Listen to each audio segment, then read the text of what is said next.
Well, hello everyone. How are we doing this fine Thursday? This fine Thursday in which we are to be delivered a long-awaited DLC expansion for one of the already biggest games. It is a very good day. Despite, local heat wave, not great. Akaitana, I agree on that front. So, there are ways in which the day could be improved, but despite the heat wave, very good day. Apologies for the later start to the stream today. I had a prior commitment at the usual stream starting time. And I will not stream as long today either, and for a couple of reasons. One, I'm just feeling wiped out. I've had a very busy week. But two, Dan Jones, if I'm not mistaken, is going to start streaming playing the DLC as soon as it releases for him, which I think, if I'm not wrong, is in just a couple of hours. I'm not going to be able to start playing, unfortunately for me, I'm going to have to wait a couple of days until I'm actually ready to sit down and start recording some more side quests playing this. So I won't be able to do that right away. So it isn't in 2 hours-ish. Good. Okay. So Shadow of the Erdtree launches today. It do. And at what time depends largely on your time zone and on what platform you're playing. But it comes out in a few hours on PC and 6 hours later on console. I don't know why, but it's coming soon, and it's exciting. So what we're going to do is we're going to stream for a little while, and then as soon as we hit 3 or when Dan starts his own stream, we will raid on over to join him for what will surely be a very, very long stream. I expect he's going to mainline this game a lot. So don't worry, as soon as the game releases, even if I'm not going to be playing it right away, y'all will be able to join in the launch hour fun with another Dan, who's just as good. In fact, better at Souls-likes, so arguably it'll be an upgrade. Now, thank you for the 8 months, Zfrost Gaming, to be catching up. And thank you for the 7 months, The True Fred. Finally made it to a stream. Welcome! And thank you for the 20 months Wicker Guide, just now. Yes, indeed, for you shall find yourself in a land of shadow beyond the fog, and you will say, "This is not my beautiful horse. This is not my beautiful child king," etc. It's pretty good. By the way, this is spoiler safe. We're not going to be talking DLC stuff. We're not going to be talking spoilers of any kind. I don't know anything really about the DLC beyond what I've seen in a couple trailers. So let's all be considerate in chat as well. Folks will be diving into that and having fun plenty soon enough. What I'm going to be doing today is instead doing a little bit of prep. I've done some, but I could stand to do a little bit more in terms of build prep. Frankly, disrespectful of FromSoft to release this while I'm extremely busy IRL. I understand completely. I don't feel like I've had nearly enough time to prepare both for the release of this and for Dawn Trail next week. But so it goes.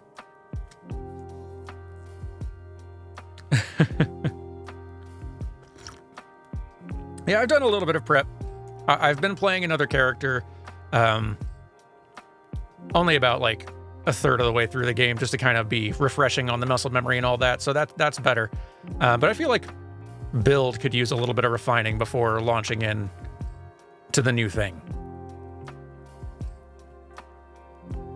It's pretty good, and I don't want to make any radical changes, but I do feel like Elise could be tuned a little bit, and there are other abilities and incantations especially that I could try to work into my playstyle a bit more. I think I want to start giving Faith a little bit more attention. I was doing a strength-faith build, and strength was definitely the priority, and faith was just sort of for some amusement on the side, but there's so many fun, weird incantations already in the game, even before the DLC adds more stuff, that I feel like I should start exploring the options I have before the game gives me a million more.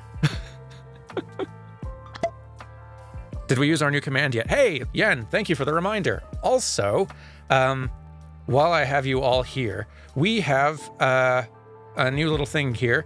So we've got a handful of very good mods who've been helping us out here in our Twitch chat, and I've appreciated their help greatly. Yen is one of them. But we could always use a handful more, especially since not all of our mods are able to really join in at the hours I'm usually streaming. So we've basically created like a little application form for if you are interested in being a moderator on our Twitch chat here.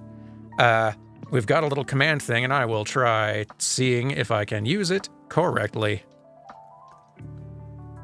Does it work? I don't think it worked.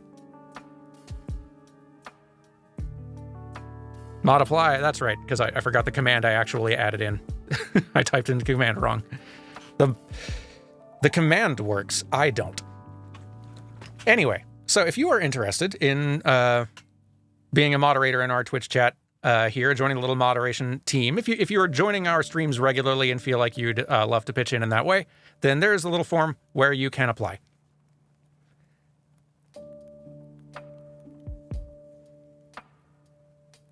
No pressure, obviously, for anyone, just if that's a thing you're interested in. We'd love to have your assistance. Because we've seen how capable I am of multitasking, streaming, and also managing chat in any way, shape, or form. Also, yeah, there's a link to the Discord as well, which is where the moderation team largely communicates. So if you haven't joined that already, it's a lovely community, like fan community for PlayFrame already, but also lots of coordination happens over there. Anyway, someone was asking earlier, are we going right from Final Fantasy VII Rebirth into Elden Ring DLC? And the answer is yes. I was hoping there would be a little bit of time for a palate cleanser in between these large things, but alas, Rebirth ended up being a little longer than I, or probably anyone, expected. No regrets there, but I don't have the patience. I feel like if I tried to squeeze something in before starting Elden Ring DLC, I would be too impatient with the game, too impatient to get to Elden Ring DLC and not fully appreciating the dish I was currently eating, you know?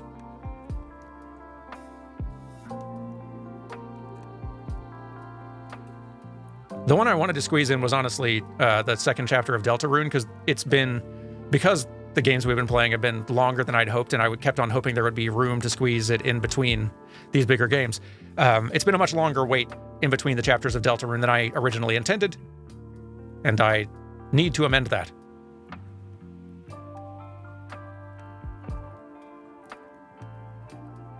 So, that is my plan for after Elden Ring DLC. However long that ends up being.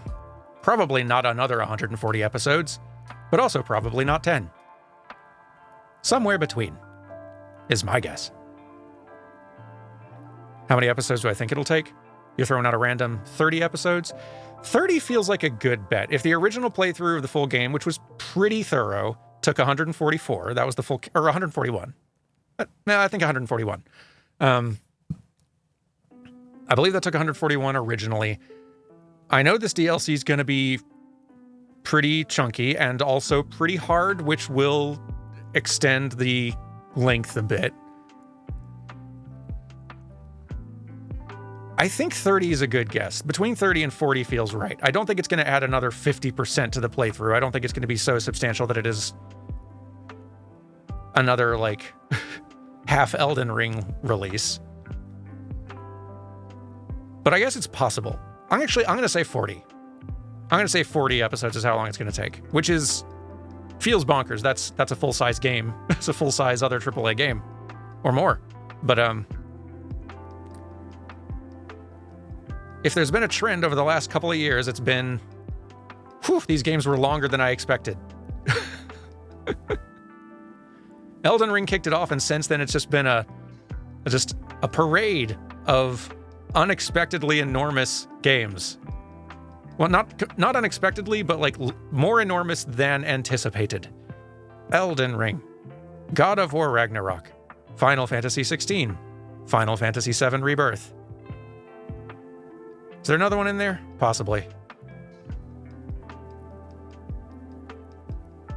Can we clip that? It won't be half of an Elden Ring for the highlight reel comparison. I hope that that does not end up being ironic or comically amusing in hindsight as a statement. It might. But we'll find out, won't we?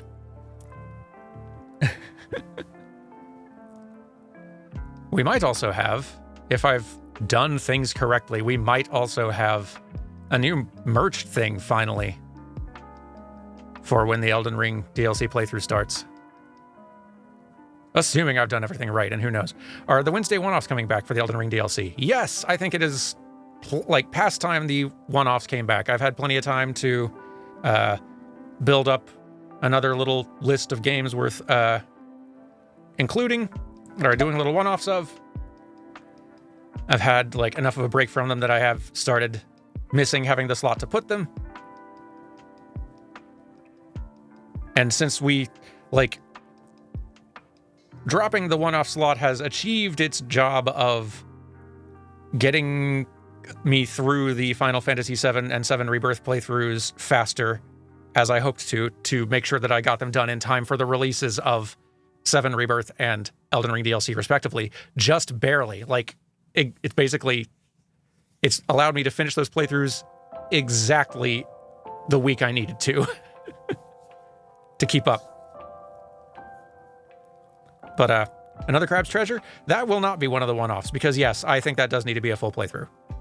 That's another one that I'd like to get to eventually. Basically, my plan, tentatively, because this is always subject to change, but my plan in terms of like main slot playthroughs for Playframe are Elden Ring DLC, Deltarune Chapter 2, and then I think I'm going to actually let our patrons vote on the one after. Something a little bit shorter, relatively. So not another like giant thing, but I'll probably pick a good handful of games that I've been kind of meaning to get to for a while, that are on my list that I'm interested in doing, and let the patrons pick which one goes next. Because y'all also haven't gotten the chance to do a vote for a bonus playthrough in a while. And there's a lot of great options, so... Another Crab's Treasure will probably be on the list of potential ones. Yes, The Messenger will also be on the list of potential ones. What else? What else should go on that list? I think Death's Door. I don't think Death's Door is going to win, but I'll put it on the list. Because, yeah, I want to get to that one as well. Princess Peach Showtime will go on the list. Because that game's cute. I don't think Sea of Stars will go on the list, both because it's long and also my interest in Sea of Stars is not high enough to commit to it, I don't think.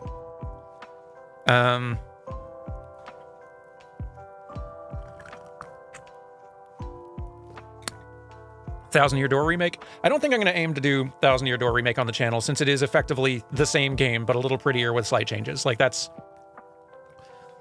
Like, for a tiny game, I would maybe consider doing that sort of thing, but not a full RPG. Just doesn't seem like there's much point.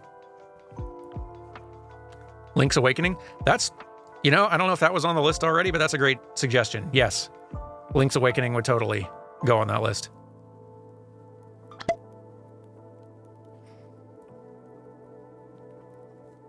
Your thought when seeing another Crab's Treasure was, wow, that's 100% made for Playframe? It really is. A Souls-like from the team that made Going Under. Yeah, extremely our speed.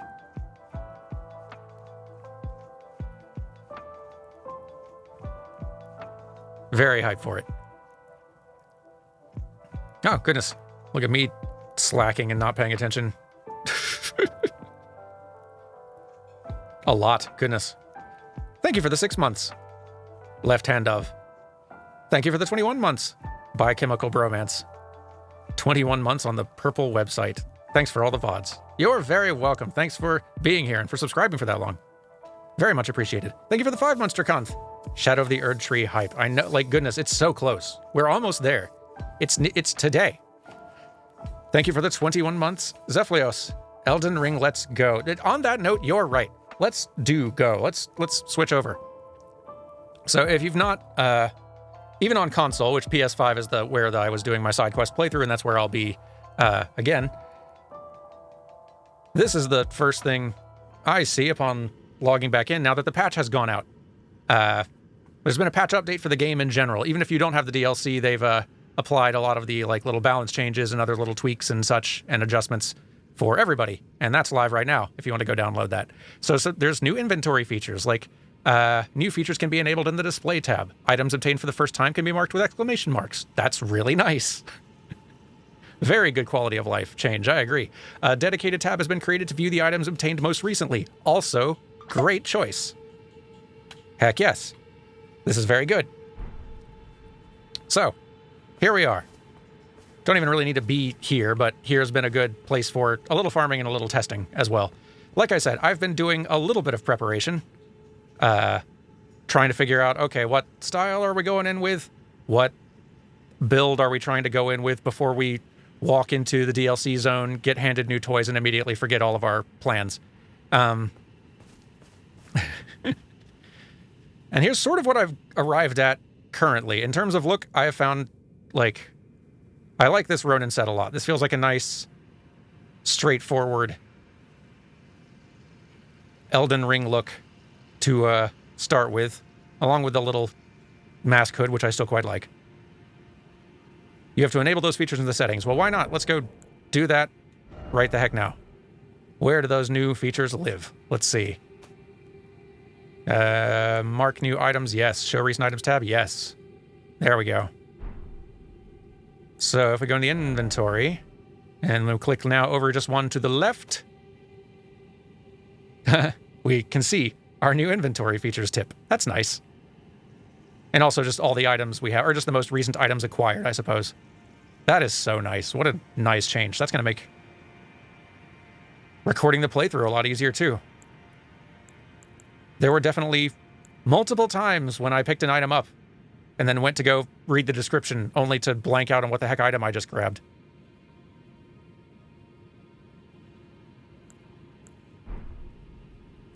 Excellent addition.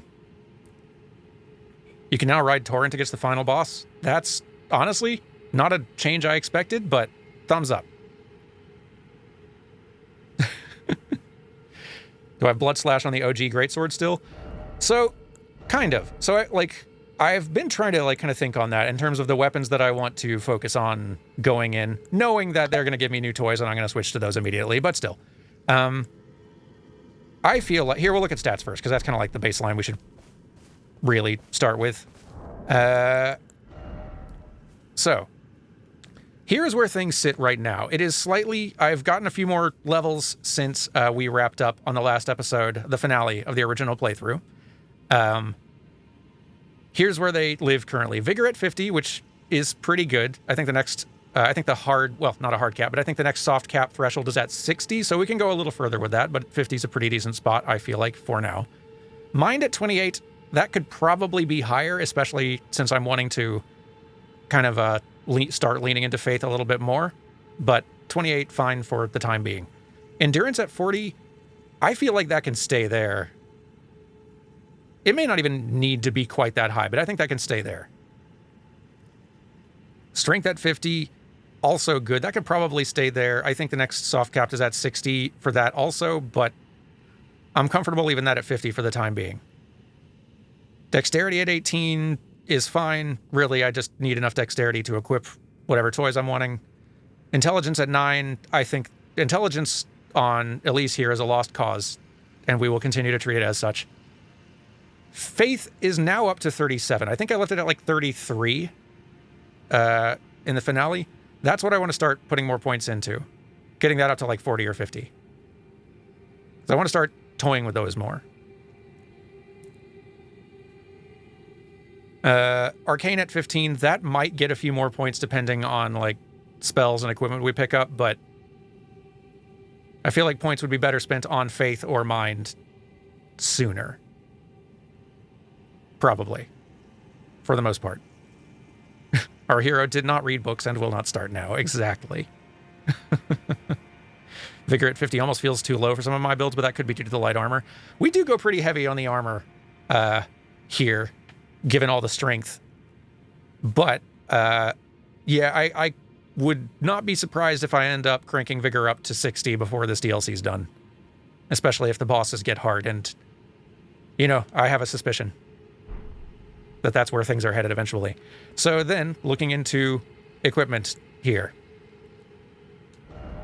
The sword that I was largely using a lot of the time, I kind of bounced around a few, but this Lord Sworn's Heavy Greatsword, maxed out with Bloody Slash, achieved many things for us throughout the length of this playthrough, and may do so again. But because I'm starting to put more points into Faith now, as I was kind of like testing out damage amounts, I started finding this Blasphemous Blade is doing more and more work with the Faith scaling here. So this might start doing, like, this might end up being sort of the better main hand weapon for a good while. I'm seeing in chat that, like, the blade's taking a small nerf, it won't knock enemies down anymore. That's probably for the best. This, like, using this feels broken, or it felt broken when I was testing before the patch. Let's see how it looks now. Using the skill. Still does a lot of damage. Let's throw this at you. Okay. Stagger, like, it's flinching them, but yeah, not knocking them over. This is, honestly, that is a reasonable adjustment. Because this weapon was feeling broken. It does a lot of damage when scaling with Faith. It gives you health back for every kill you get. It has that very good skill that does tons of damage on a long, straight-ahead path. Like, it was too good. It also, like, knocking enemies down was too much.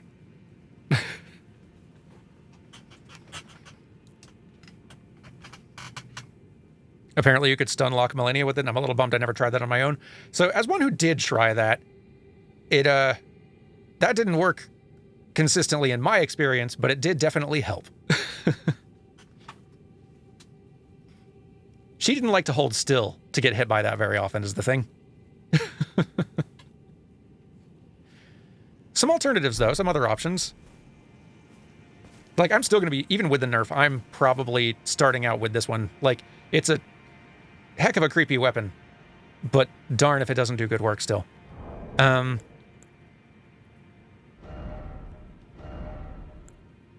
This Heavy Greatsword, still very reliable, especially with that Bloody Slash. I used this a fair amount, kind of in mid-game, the Grafted Blade Greatsword. I feel like I'll probably do less so in favor of something that also scales with Faith, like this one, Malekith's Black Blade. Because, yeah, I think we're going to start getting bigger damage numbers from this, the higher Faith goes. The skill on this, the unique skill on this is fine. But cool weapon with more damage for a big chunky one. Oh, you just beat Millennia on your third file the other day. Congrats. I've yet to get up to fighting her again, but I sort of look forward to it and dread it simultaneously, kind of with all the bosses. Did we ever fight Millennia in Dance Souls? Oh, we did. We most certainly did. It was the only time we needed a determination montage in that run. Let me know if you want to learn how to parry her. Oh boy. That probably would help. It amuses me to no end, or delights me to no end, rather, that like Noah Gervais has that story of beating her on his like second try, basically, just because of the just unusual build he'd kind of ended up creating for himself to make up for his sort of his self-described sort of deficiencies as a player of these games. It really is like a perfect testament to just like how many tools this game does give you to survive, to succeed, if you like explore and take advantage of them. I highly recommend Noah Gervais' videos on the Souls games and just all the FromSoft kind of more recent titles. It is one of my favorite videos he's ever made. And it really, yeah, like he sings the praises of these games from an angle that is different from the one I hear most people express. And he's good at that. That's why I like his stuff so much. Highly recommend. Was it back in January? I mentioned in here I was doing Ace Rolla's Game Jam as a way to force myself to learn how to make games, and excitingly, a couple days ago, I got an offer to join an indie team. I'm too excited not to share it with everybody I can think of. Hey, congrats! That's awesome! Big congratulations. Congrats on getting started. That is fantastic. I applaud you. That's really cool. Thanks for sending me to Noah and Action Button. My pleasure. The more people I can convince to go check out those two on YouTube, the better. They're long videos, but boy, some of my favorite things on the entire YouTube. I have a thing I need to read aloud in a frog detective voice. Books have no place in our society. I will take any excuse to do a frog detective voice. Love it. How far behind am I continuing to fall on thanking people? Too far. That guy 777, thank you for the 19 months. And also, thank you for the 19 months, Stalactahedron, the both of you. Back to weapons. I am also entertaining the thought of Marika's hammer, seeing that it does have strength and faith, and I've not really dabbled in what's the unique skill of this one? Again, it's kind of like an AoE thing, yes? Yeah. All right, not a huge AoE range, but flashy and fun.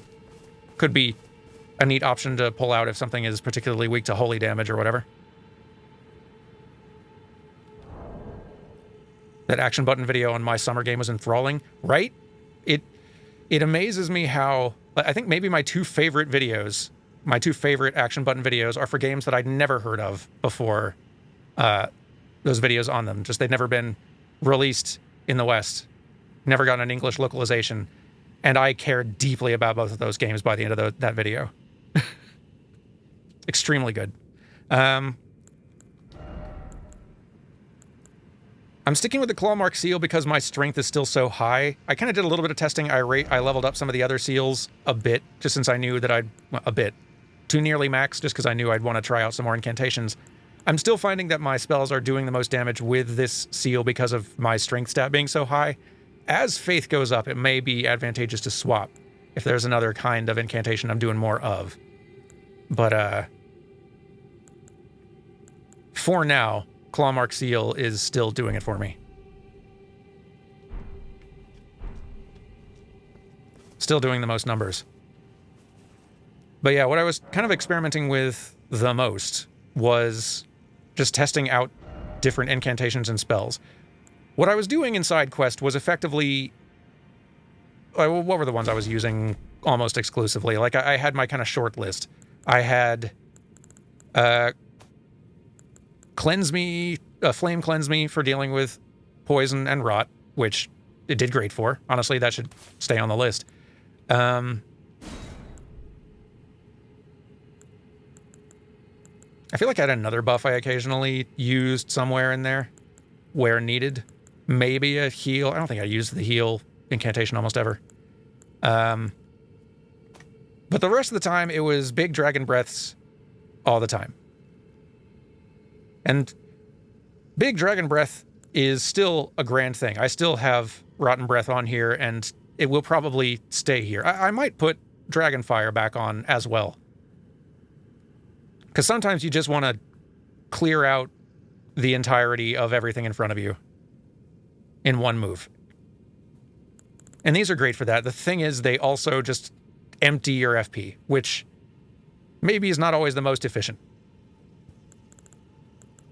So I still want to keep those in my pocket, at least one of them. But I want to start dabbling in other incantations that might have a little more utility in just working into a fight regularly. Dragon Claw is great. Yeah, that was one I was kind of considering, because I didn't have enough Arcane. I think I put like 1 point into Arcane since the end of the finale, because I'd heard good things about that one. And I may end up making use of it. Oh, let me get my main weapon back on here. Here we go. Okay.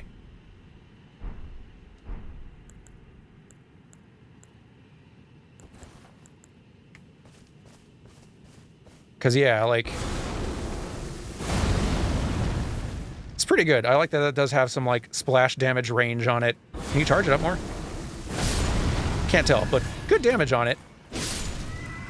And I still get the health regen despite not having used the sword for the kill, which is awesome. Didn't expect that. Big strike damage. Ooh, okay, that's good to know because, yeah, that's one thing that I'm a little short on. I don't have a strike damage type weapon. It's all slashing around here, so having that is great.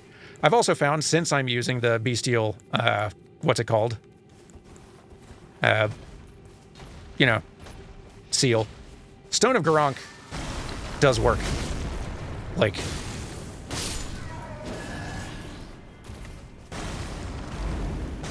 especially given how fast you can keep throwing them. Like, good range, good, like, apparently really good poise. Like, you can stagger things pretty great with it. Throwing rocks, very effective. It's probably some... I feel like I should be leaning more into bestial incantations given the seal I'm using, but there's... I have, like, mixed feelings about a lot of the rest of them in terms of how well they work. What else we got? Like, Beast Claw, kind of cool, but also really short range. Well, okay, let's tinker at least. Let's not jump to conclusions. I've got so many. That's one downside, I guess, to experimenting more. I've got so many incantations I gotta flip through now. Like, it's pretty good. It's not much less damage than throwing the rock, and it's got a little bit more of a conal shape. Not quite as long range as I'd like, but it's working. It is solid.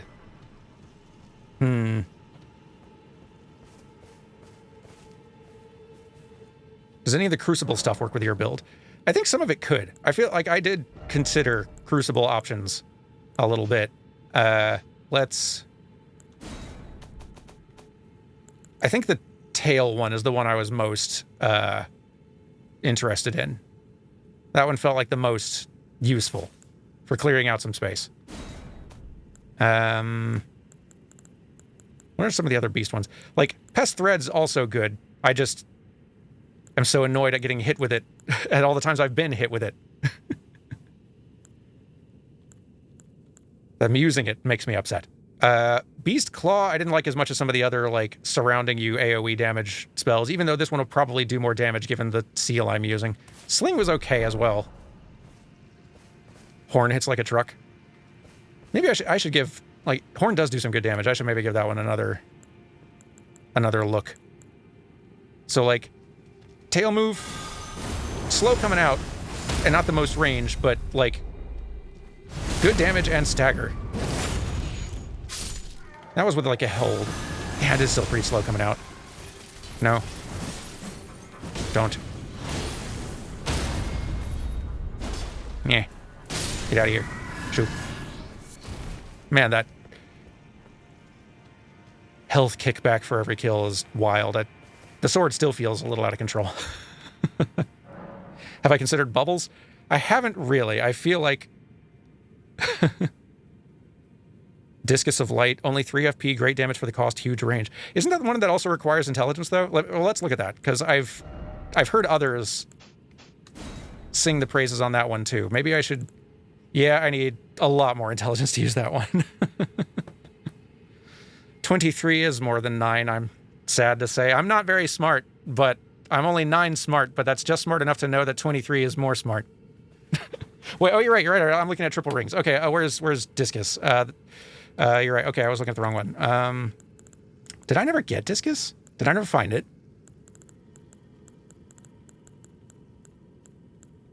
I was pretty thorough in my playthrough, but I know there's a few, like at least a few little caves and whatnot that I didn't find, or things I didn't buy. Oh, you buy it from Corin.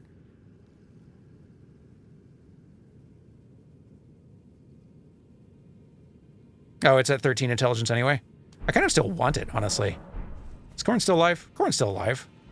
Probably alive and sulking in Ashtown.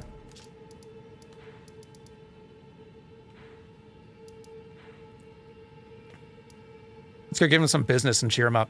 What's the closest... That's underground. What's the actual closest Grace Fire to where Corrin is. Does anyone remember?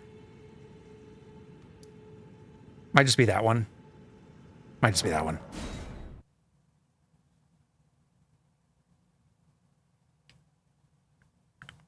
That's a fair point. We could, by like popping Godric's Great Rune or equipping certain talismans or whatnot, we could still cast it. That is a very good point. Can't ride out here. Fair. Corrin. You're out here somewhere. Oh yeah, there might be some new loading screens. I was distracted, not paying attention, but yeah, there might be. Thank you for the 3 months, by the way, Tassadul. Sorry I'm missing all of you at the time. Have I muted my alerts or something? Why am I not hearing it? Thank you, all the same.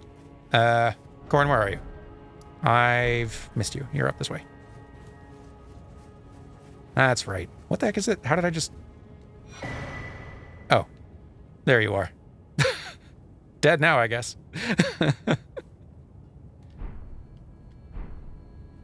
Hey, let's use that new feature. Look at that. Just right here. How nice. Let's see. Offered, yeah, well, we should definitely go turn that in. Brother Corrin's bell bearing found upon his perished flesh. Offer to the twin, yeah, right. And let's see, flail, we've had those before. And Corrin's robe, robe of Corrin the cleric. Even after exile, Corrin refused to recant his prophecies, and for this he was blessed with the guidance of grace. Since then, the cartwheel draped on his neck has served as a reminder that true guidance awaits those with iron wills, those with unwavering faith. That did not work out. Sad trombone noises. Anyway, let's go back to the only slightly less burned, but burned in progress, round table hold. Lightly singed. Welcome home.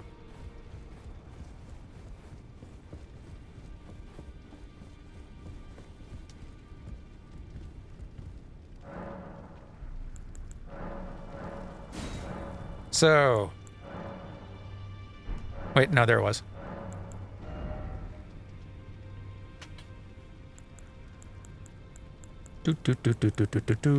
Oh, there it is. Okay. Yeah, it still needs more intelligence than I have, but I will grab it, though.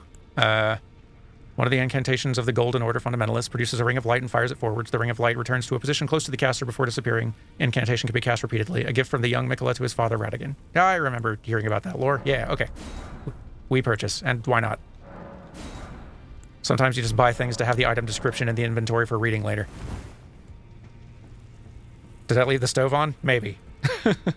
Someone did. And I'm not going to point fingers, Roderica. But we should pay attention when we're cooking.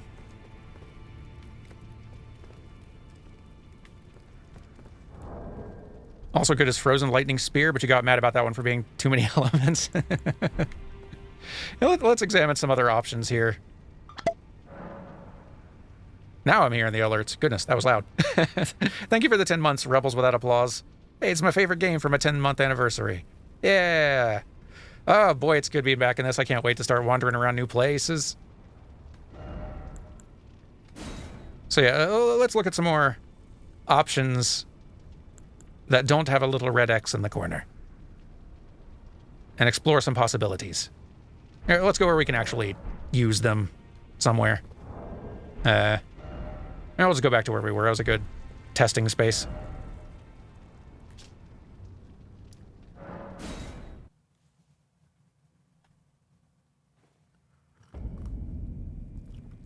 Am I doing New Game Plus, or does finishing the game not change anything in the DLC? As I understand it, I'm not a New Game Plus. Like, the game kindly lets you choose whether you want to go into New Game Plus after beating it.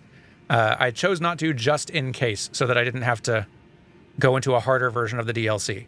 And I think I should be able to enter the DLC despite finishing the game. So, regular first game. Which is probably for the best for me. difficulty-wise. So we'll look over some of the spells that I have currently going on. Stone of Garunk, doing great work. Love it. I like having a kind of frontal cone thing. I don't know if this is the best one to go with. It may be that I go with the bestial, whatever that was, claw / that thing. Fire does do some good work in this game, though, as a damage type. But, yeah.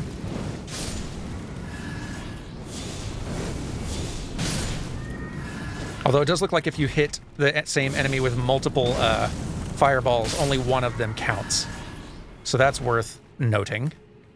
That does kind of reduce the damage output potential against a larger target, which I was expecting to be a better utility. So that's one spell we might swap out. Giant's Flame Take Thee has done work for me on my character. Yeah, I feel like I want some flame option, and maybe there's probably a better one than the one I have currently equipped. That's one that I feel like has some room for improvement as a slot choice. Rotten Breath is one of the biggest FP tanks in the world, but boy, does it get results.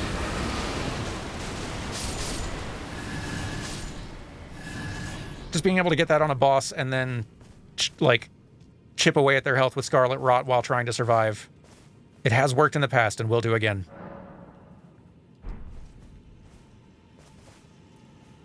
Started a little later than normal today. Question for chat. Have we asked Dan about the recent Nintendo Direct, specifically the Dragon's Quest 3, 1, and 2 remakes? No one, we haven't talked about the Nintendo Direct or that yet. So, yeah, that was cool to see. I'm glad to see more games kind of embracing that kind of Octopath Traveler presentation with sort of like the remakes of retro pixel art games. It's a good direction to take things. And I've definitely never played any of those older ones.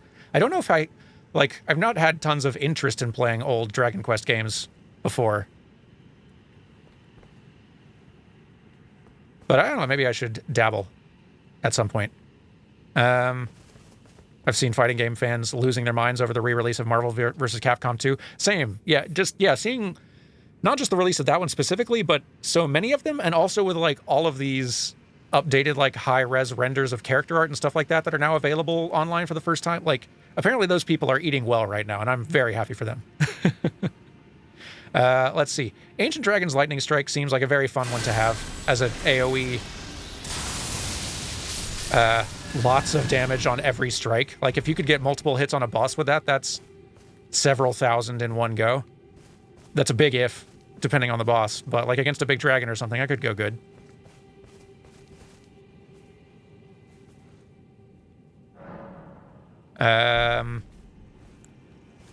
Frenzied Burst. So, I know Frenzy is better. Frenzy as a status effect is only useful for PvP. You can't, build up the Frenzy meter on enemies. Even so, some of them still have some good damage output and utility, and this is Frenzied Burst is a bonkers good sniper spell. The range is very good and the damage is very good for something that's way too far away to hit back. And it barely builds up your own Frenzy meter. And doesn't cost a whole ton of HP either. It's pretty good. That's the magic bow of faith builds. Yeah. That's the impression I was getting. So that one seems like a good one to have in the pocket. Blessing's Boon I've heard good things about as just a... Honestly, that reminds me, that's one I need to... Oh, wow, I didn't know I could, hold charge that almost forever. I guess it's so, your buddies can, have time to get close so you can buff them as well. Let me look up what that all does, because it doesn't, specify in the, in the description, I don't think.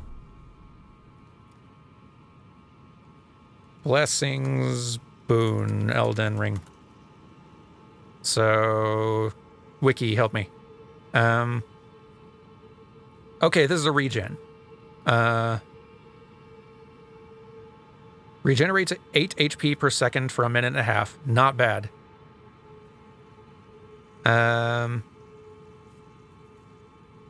Benefits from the Old Lord's Talisman, which will increase the amount healed.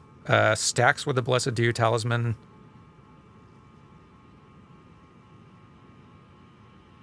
Works on cooperators, NPCs, and spirit summons. That's... Ooh, boy. Yeah, being able to get a regen going on Tish or your Mimic tier or whatever, that's got potential. That's got That's got potential. I like that.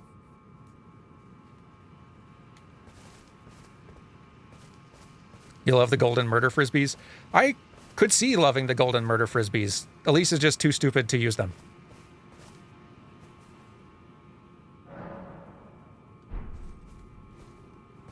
Wow, the effect keeps going even after resting. That's cool. And it makes me shiny. What else? Flame grant me strength, which is, I think, just a strength buff, which always helps. This one does not do damage, though. I thought that it might do in the same way as Flame Cleanse Me does. One benefit that I learned recently about Flame Cleanse Me that I'd not thought about is not only does it clear poison or scarlet rot effects, because it also does a tiny amount of fire damage to you, it also clears the frostbite meter, if that's building up on you. Which, it doesn't say that in the description, but that's a handy little bonus that I didn't consider. Because fire damage clears your frostbite effect. Which does also mean that especially because I'm using this sword, which I think just does a little bit of fire, frost damage is not a thing I can really take advantage of with this build right now. Would that also knock off leeches? Maybe, actually.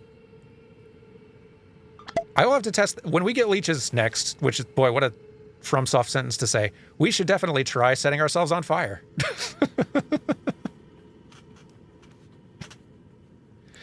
Oh, Elden Ring.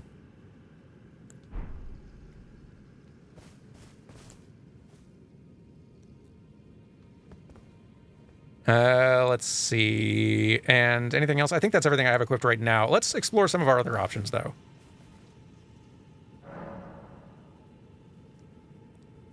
The sword got nerfed in the patch, actually. It did, for sure. Like, we just actually tested that now. It doesn't knock enemies back anymore. Which, it's a little bit of a shame, but also reasonable. The sword's too good. Using it felt like I was cheating. I'm kind of glad they nerfed it a bit. I'm still using it because for my build, it's still phenomenal. But yeah, that was a good choice on their part. I, as one using that sword, think they made the right call. Because actually that will give me more incentive to switch to another cool weapon if I find it. Blasphemous Blade was feeling almost so good that it would be really hard to convince me to stop using it for something else. So I'm kind of glad that they've made it seem more in line with the other weapons now. Okay. Stuff we can actually use. Not a whole lot of sorceries. It may not surprise you to find. Briars of Punishment. I've heard Briars is, like, Bloodthorns is not as compelling as one would hope. Various heals, which we could lean more into.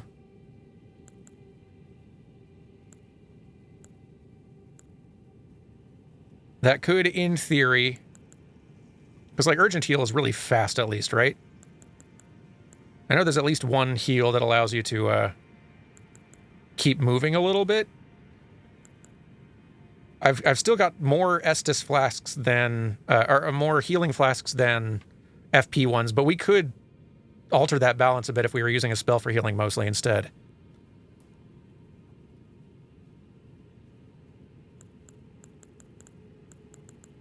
So it's a thing to consider. I'm not going to add them to the list yet, but it's a thing to consider. Lord's Aid also seems quite nice. Potentially. Situational.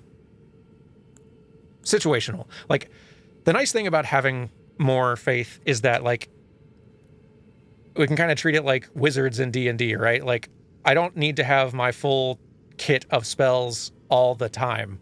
But when we find a situation or a boss or whatever where a certain thing is merited, we can change the loadout to be ready for what we need. And I like that. I like that flexibility. Like, I'm not going to have Magic, Flame, Lightning, or Divine Fortification on my list memorized all the time, but I'm very glad to have them for when they become relevant. Rejection... Nah. Probably not. Like, these utility ones are interesting, but I can't see using them in most scenarios.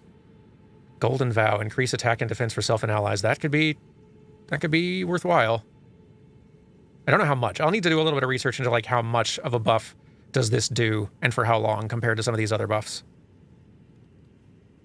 Bonk Wizard. Yeah, that is kind of the direction we've taken things, isn't it? A little bit. Or Bonk Faith guy. Bonk Monk. Bunk. Greatly increased magic damage. I love these Paladin. That's probably a better way of putting it. I love the idea of eventually when Dan and I do our randomizer co-op run of leaning into some of these, of like building toward faith so that I can use some more of these incantations that help us both. Seems fun. Changing the word paladin to bunk.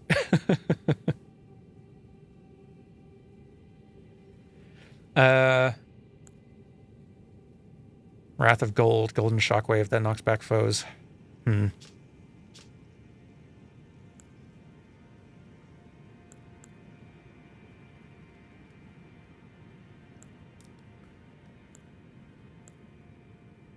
We should give the Crucible Horn a test drive. It is single target, but it seems like it'd be a lot of damage on that single target. That's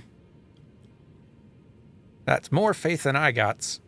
A lot of these are more something than I got. Lightning Spear is good. I feel like the Stone Throw achieves about the same thing, though, and leans into my build a little better. It is true, getting a little bit of intelligence would start opening up even more magic possibilities, and that's worth considering. It would not even require a lot of intelligence for a lot of these, honestly. I'm at 9. All I'd need is 2 more to be able to use Order Healing, 4 more to use Orders... Like, I don't want to use that, but, like, I could. Discus of Light, only 4 more? And that does sound like that's a fun time, so a little intelligence may be worth dipping into. Kind of the same way as, like, Arcane. If I need a few more to do something cool, maybe worth doing. Honed Bolt, also quite good. Like, I like this one as well from testing. But for, like, single... I feel like I got a lot of good single target damage options. If we run into enemies where lightning damage is especially good, though, I think I'd swap out the Rock for this. I enjoy this one a lot. Don't have the faith for either of these. This one I could use. Granted, with my current build, ice as a effect is... My sword is going to cancel it out, so... Not for right now, but later, yes, probably. As soon as I, like, change off of a weapon that has inherent sword, or, like, fire to it. Let's see. You know, this takes me back to the time we spent in Lordran. You ever been, Prince? We were good friends with Lord Gwyn, in fact. 2 of us got on like a house on fire. Actually a bit insensitive, given what happened to him. Oh, boy. I'm so excited to be getting back into this game soon. It comes out in an hour on PC. That's bonkers.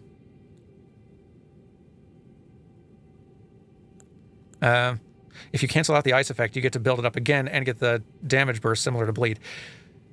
That's a good point. That's a good point. So I could use, assuming I could build up Frostbite fast enough with this spell or some other thing, I could then proc the effect, cancel it with the sword immediately, and then build it up again. I just need to be sure that I could easily and consistently build it up quickly enough with spells like this, though, I suppose.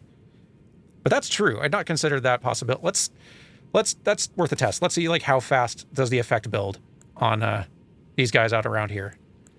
Don't really need to do anything to the armament right now. Don't even think I can on this weapon.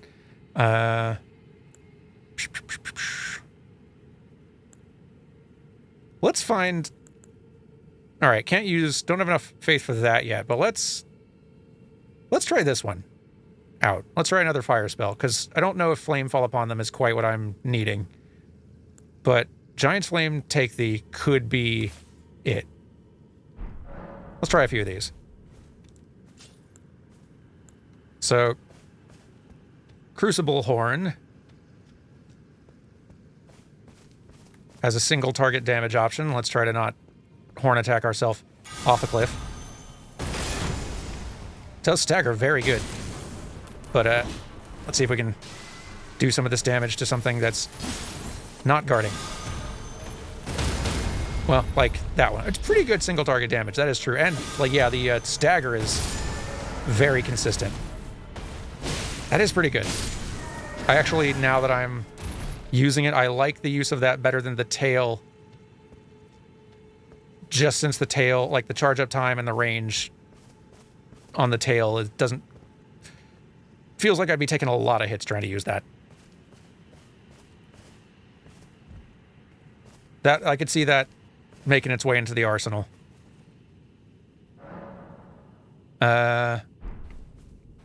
Okay, Frozen Lightning Spear. Let's see how fast this builds as a status effect.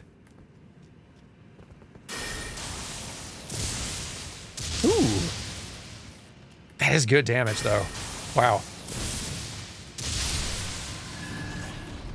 That is a bigger number than I expected. Just for the damage on its own.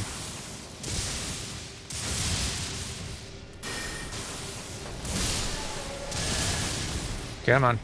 Build up that frostbite on something. You. Yeah, fine.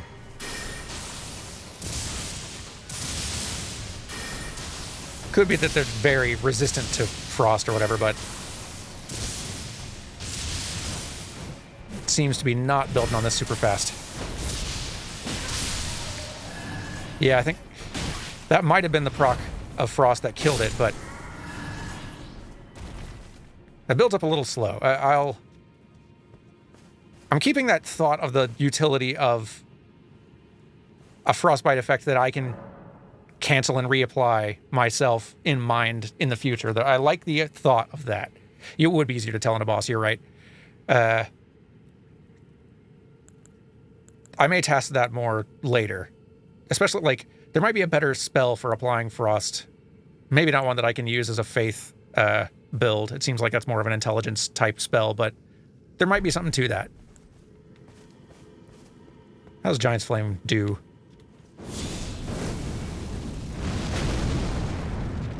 Missed.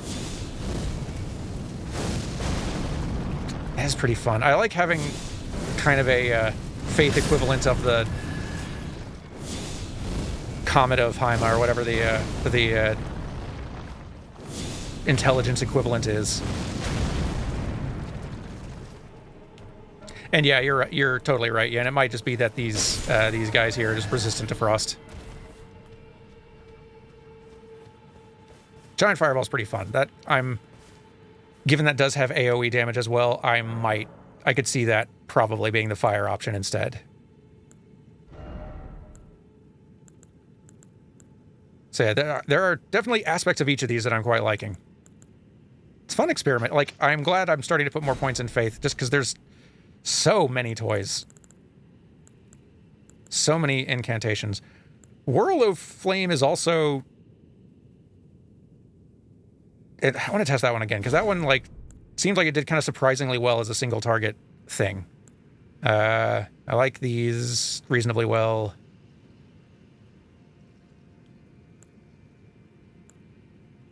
Trying to decide if I want to use something like Scouring Black Flame.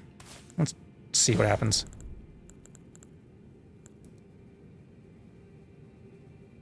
Blood Flame also seems potentially fun. Pest Threads work, no denying. And a lot of the rest of these I have tried before. If I get one more arcane point, well, might be a couple more, I'd have to see. Dragon Maw seems compelling as well. Like, I think that's the one, or no, Grail's Roar. I think I need more arcane for that, but that one seems like a pretty big self-buff. Or no, maybe it's a debuff on your opponents.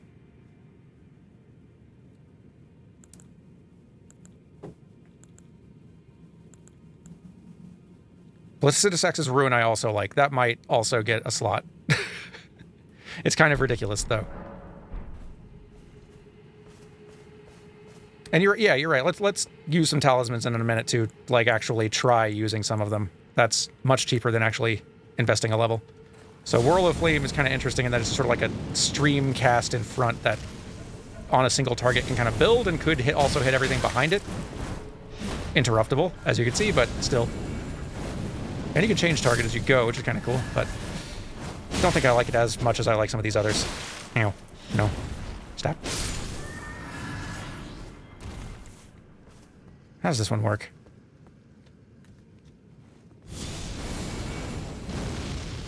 That's kind of cool.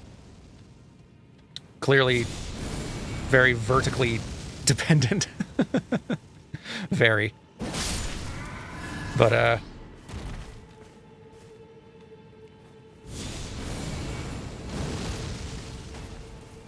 it's very pretty, though. Wow, this is more vertically dependent, I think, than I can... Ow. Than I can, risk... getting screwed by in practice. I can't believe how much that missed. Inside a building interior with, like, a flat floor, that'd work pretty great, I bet.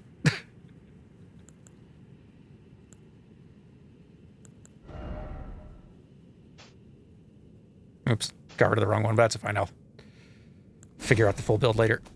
Where's Placidus Axe's thing? Yeah, let's get that in there as well. Or yeah, if I'm the one further downhill, that probably works better then too. You're right. Out of the talons. Oh boy, that's short range. Decent damage, and it's applying bleed as well, I think. Probably better for like arcane builds, isn't it? Or like just bleed builds in general, but eh. If I'm getting close range, I feel like I might as well just be switching to melee at that point. Better on a boss? Yeah, that makes sense. Then there's this, which is just silly, but I mean...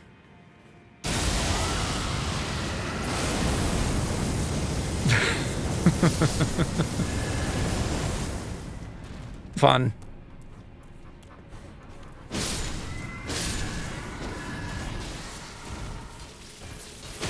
Very expensive as well. Guys, please, I'm spell testing. Calm down. Yeah, it's hard to argue with the fun value of that one. Like a lot of these breath attacks, really just say goodbye to all your FP, but if all goes well, you won't need any more.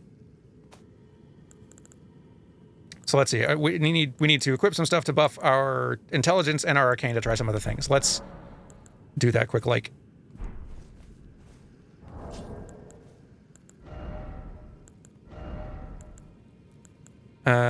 Let's see. That'll get us our arcane. To try Grails, I guess.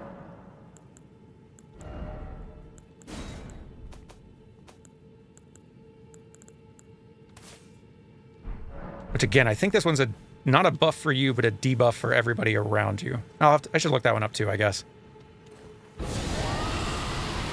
That is not the right spell. Wrong dragon. There we go. Oh, that comes a lot faster too. And wow, actually it does a lot more damage than I expected. I thought that was just mainly a buffing one, but... yeah, that actually did... impressive.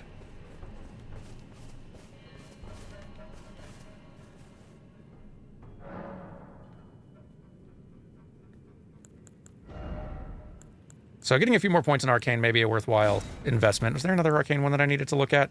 I'm blanking. I think from what I've seen, Dragon Claw does look better to me than Maw, I agree. Like, biting the face of your opponent does have a certain appeal, but, what does Blood Boon do? I don't think we've seen that one before. Or I haven't.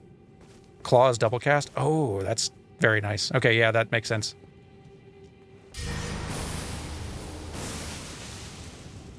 Oh, that's neat. Make a mess. It's the Moog move.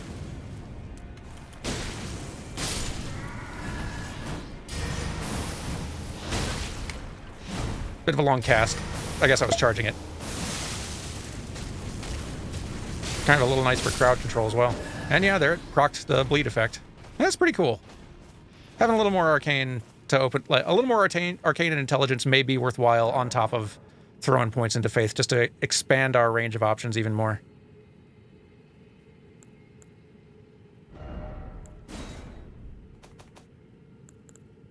We need to bump intelligence next, I think. That's what we need to see. Let's equip the spell at least. The discus. Where is it? There you are. A little more intelligence, and this will not be an issue. Okay. Not high enough.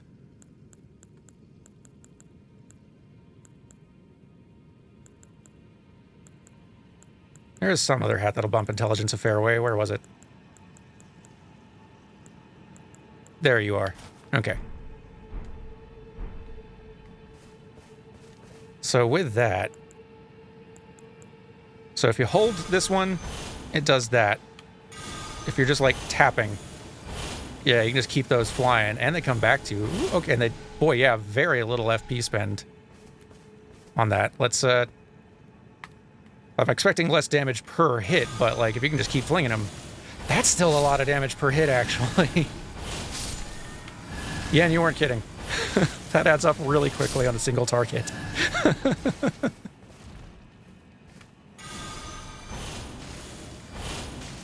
That's bonkers. Yeah, no, I've seen the light, literally, on that one. That's a good recommendation. A few more points in intelligence is worthwhile. That has single-handedly sold me. Yeah, and the range is bonkers, too. Wow.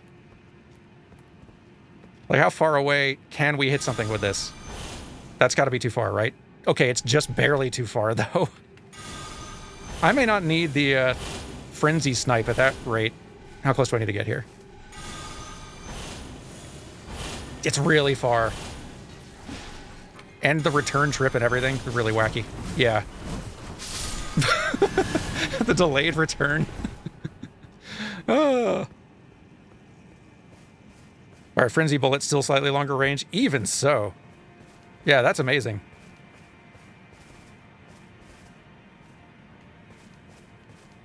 Excellent recommendation. That's one that I had not even been thinking about that is now a front runner. I knew I'd done a fair bit of prep, like putting together what I had so far, but I had a feeling getting y'all's collective eyes on things would point me in some directions that I'd not yet looked. This is helpful already. I don't know at what intelligence it's going to be worthwhile to shift seals, and it may never be unless I'm going like, unless intelligence or unless faith actually outpaces strength for my stats, which it probably won't. But if you want a real crazy strat, you can parry the returning frisbees with the Erd Tree Shield for a big flash of damage. Are you kidding me? You can parry your own frisbees for more damage? That's silly.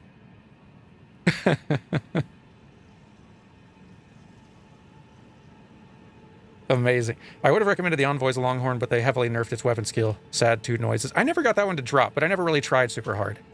I kind of just wanted it for the goofs.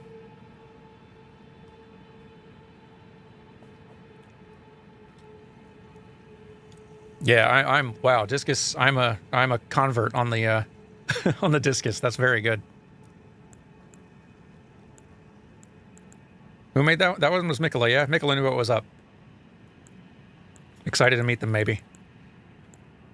Talismans-wise, I've shuffled a couple things. I'm still kind of on the fence. So, I've kept Erd Tree's Favor +1 because it's just nice.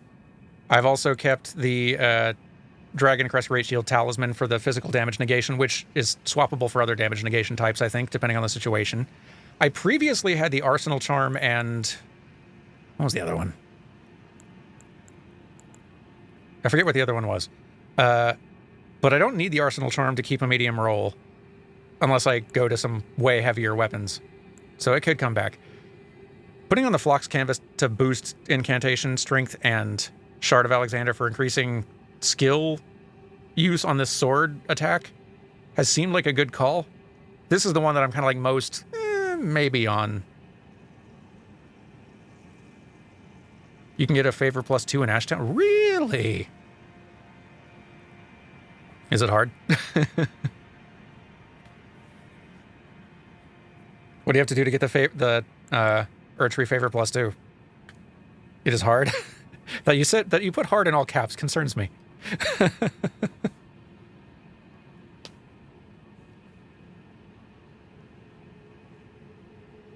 Goodness, how do I keep missing these things? I'm too distracted by silliness with builds. Thank you, True Unarmed Toaster, for the bits, but also thank you for the 2 months, Numb Knight.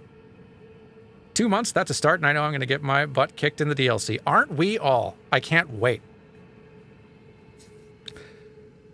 You have to run past a whole bunch of tree spirits. I see.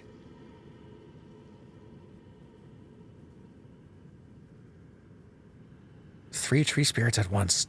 Yowza. Yeah, I would not want to have to fight 3 tree spirits at once. That's...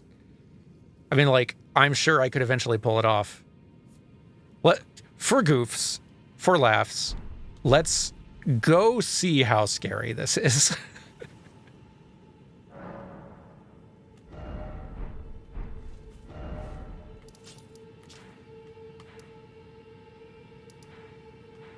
What is the clearest, or the closest Grace Fire to where we're headed here?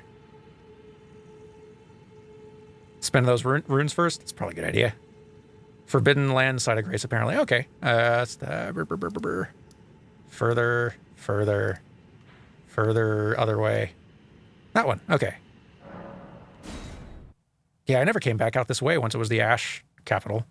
Fast travel to the Forbidden Lands, take the elevator back to the city, exit the west door, fight past a knight and a few soldiers, continue down the stairs, take the large wooden elevator down. You'll arrive at a landing overlooking the courtyard where the beasts and the talisman are located. Okay, I think I know where that is. I think I remember that. It's been a while since I've been out here. I've been playing my other character run through the game and still just like in, I think Noxtella is where I left off. Definitely not getting that done by the end of day, but that's been useful for refreshing.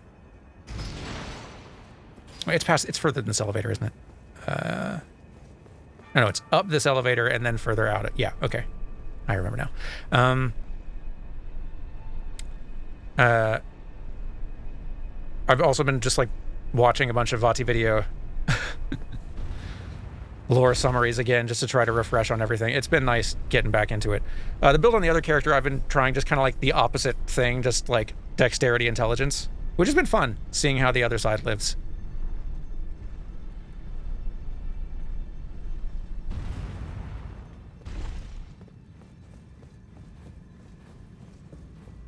Rock Sling?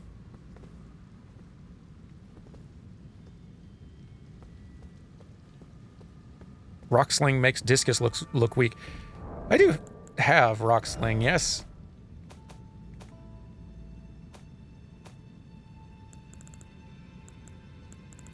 Because I do throw, like, Stone of Garunk. There's Bestial Sling. Oh, the one that, like, throws, like, rock shards. Is that the one you're talking? Oh, it's in a chest in Caelid. 18 intelligence. Oh, you're talking about for the other character. I see. I'm keeping up. Where is that one? Rock Sling. So I may have found that one already on this character.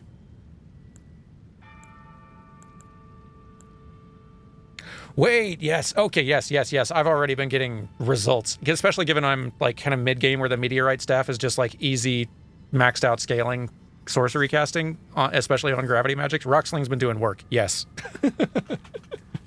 I remember now. I have to say, Elden Ring's raw presence is amazing. Like, Elden Ring came out 2 years ago. Fingers in everyone's mind the whole time. New DLC is announced, about to come out. DLC is on its own, essentially forced every other game away from its release and gripped the entire year in a firm hold. This game's grip on the gaming community is just extremely impressive. It really is. It's not often that you see the DLC follow-up to a game 2 years later. It's not very common for that to happen, and even less common for it to be as big an event as this is. This is a unique situation. I'm so excited. It's less than an hour away. I do need to spend these runes first, though. The thing is, I need so many for a level at this point. Here, let's run back here. We'll just send ourselves back real fast. How many do I need for a level by now? Quite a few. I think I've got consumable rune items enough for 70k. We can get that next point of intelligence, can't we?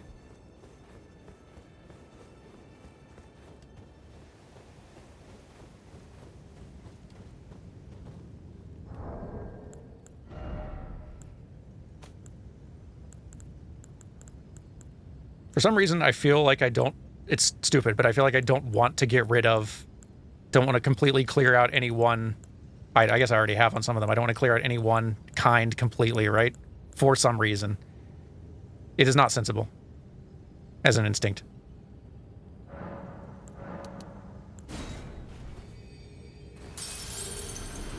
Almost there.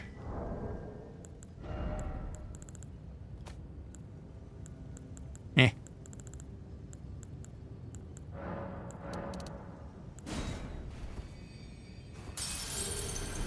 Getting close. No, that's enough. Awesome. Okay.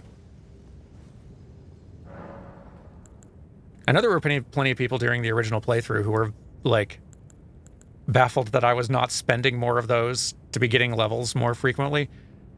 Which I get. That's not a bad way to go about things, and it probably would have helped, but I much more often find that I want to have those on hand for when I get to a shop, and I want something that I don't have enough runes for, or I want an upgrade, a weapon upgrade that I'm running out of runes for. I like being able to just spend in the moment and not have to go out and farm anything. Or, yeah, to top off a level if I'm, like, really close. But otherwise, why just spend them willy-nilly? I can't lose them when they're here in my inventory. And I might want them for something else later. And especially the further in the game you get, one level is not going to make enough of a difference. You think you got your rune spending habits from me? Well, you're welcome, or I'm sorry. I don't know how well they're serving you. Hopefully well. I'm still pretty content with the outcome. What would be most fun to throw at these upcoming nerds? We can try sniping for a bit.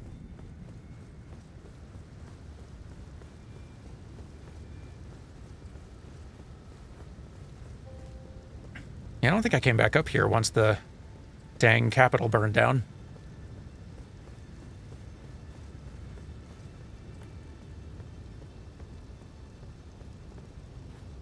Probably too far. Wow. The range. That is stupid. Yeah, can you get here fast enough? Barely.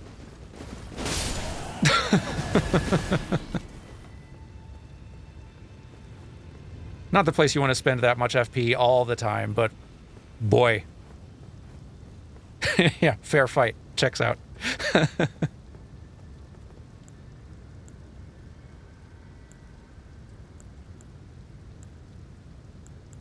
Really should have kept the rock in my list. That's fine. It's small fry. We can manage.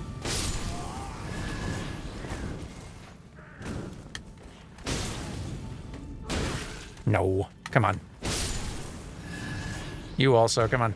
Gosh, the health regen and everything. This weapon's still ridiculous. Buffed or no, or like debuffed or no, nerfed. That's the word. You really love that claw mark seal is in the game? Me too. What a great touch to like find that as someone who's building towards strength and suddenly have the revelations like, oh, wait, you mean I'm not shut out from getting to play with all these cool toys I'm picking up? I can still have a way to try to integrate some of these, even if suboptimally? Like, that is such an eye-opener early game. It made me so happy.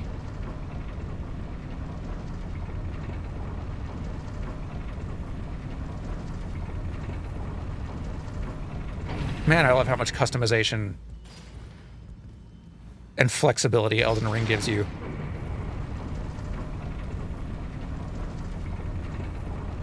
especially compared to older From games that are so rigid, where like every stone upgrade you put into a sword, building it toward a certain kind is, boy, you better know what you're building toward and be ready to commit, because that's a limited resource and expensive, and you better hope you like the result. Whereas here, they just let you keep mixing and matching. Yeah, try out that other Ash of War on that thing. Yeah, sure, you got the stone required to change its damage scaling. Have fun. Mix and match. Play around. Experiment. Here's a million toys that can combine in a million ways. Go wild.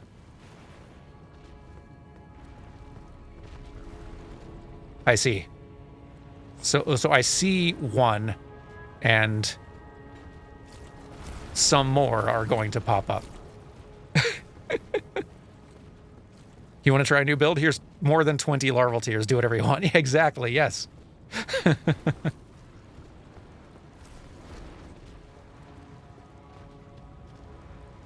Yeah, I never came out here before. This seems like a fine opportunity to get a little regen going in advance for all the good that is going to do.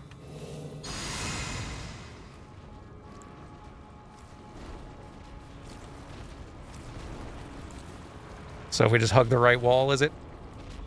Just see what we can find? Or sneak. We can try sneaking, but this isn't really a sneak build. I guess if I wanted to use darkness or some other spell, I could use another spell that, like, disguises my footsteps or whatever. Let's sneak as long as they'll let us. And then run when that doesn't work. To hug the left. Oh, thank you. Thank you for the alert there.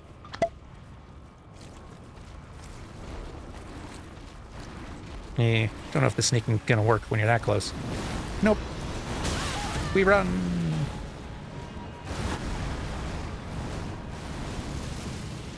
Best enemy in Elden Ring. Everyone loves it. Let's go. Fly, you fools, indeed.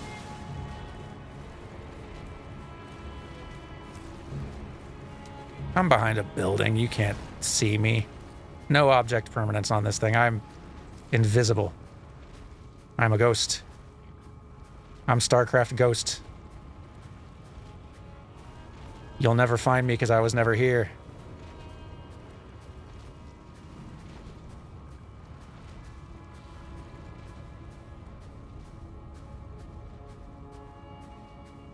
That's the item, I bet.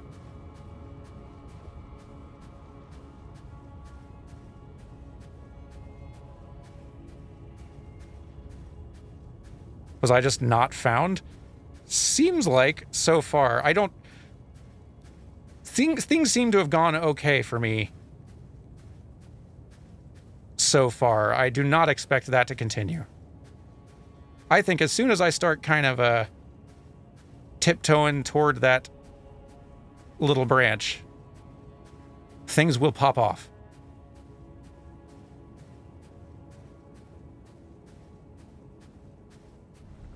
Danger in 3, 2, 1. Yep. Okay. Love it. Mine. No take backsies. Bye. Oh. I'm way stealthier than I realized. Yeah, we can just peace out. Neat. Easy game.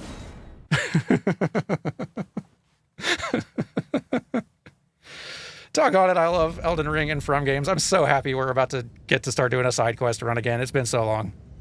I can't see me behind my giant shield. I'm just solid snaking through here. This is my cardboard box. It's like, was that wall there before? I don't remember. Probably. Must have been the wind. Anyway. Goodness, there's another shiny. How did I miss every shiny in the video game and still beat it? It's a mystery. Weird looking moving door over there. Exactly, yes. My build. My playstyle. The duality of Dan. Boy, ain't it the truth. I've learned quite a lot about myself through Let's Playing and streaming.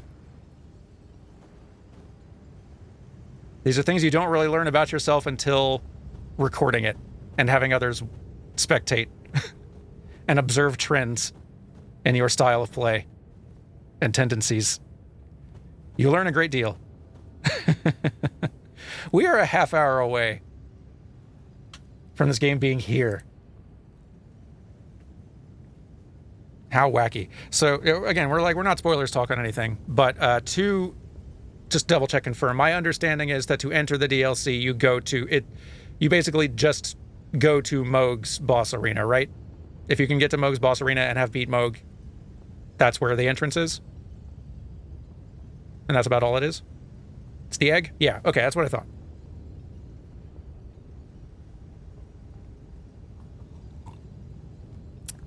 I can't wait. I haven't even watched the launch day trailer that came out like yesterday, or within the last 24 hours. At this point, I'm just going in fresh. Trying to refresh on all the lore bits as best I can, just so I've got enough context to remember things, but otherwise going in fresh and can't wait to be excited and afraid and eventually triumphant all over again. It's going to be, boy, we're going to have fun. The best playthroughs on the channel are the ones that hit both ends of the Dan, how are you this good? And Dan, how did you miss that? It's right in front of you spectrum. Ain't it the truth? And there's nothing like a FromSoft game for that.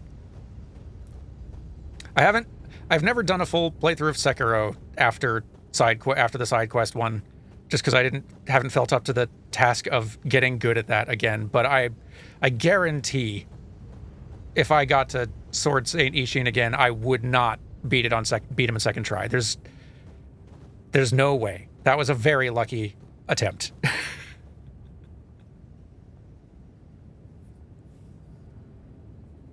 It was very lucky. You can do the gauntlets. That's true. I hadn't thought about that. Boy, but that's getting good at Sekiro again in record time. That's not even like, hey, here's some small fry along the way to get your parry button warmed up.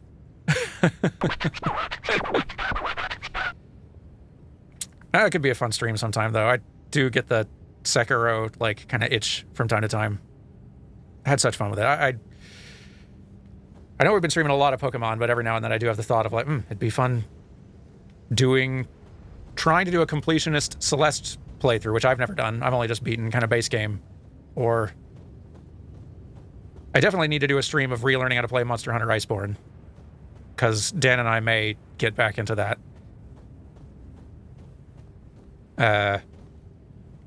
And yeah, going back and like dipping back into stuff like Sekiro could be a real blast.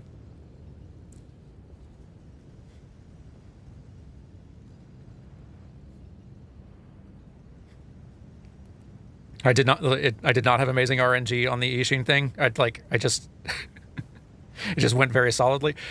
Yeah, I guess I considered like it luck in that, not that the game was being ultra nice to me, but that like I was in the zone in a real, like, sometimes your luck happens in terms of like how well we all have a level of skill, but it's kind of a skill range, right? Like I'm at skill level 30 with this game, but depending on how in the zone I am, it might be anywhere between 38 and 20, actually, in the moment-to-moment play. And I was just, for whatever reason, I rolled really good on where my skill was at in that fight, at that moment.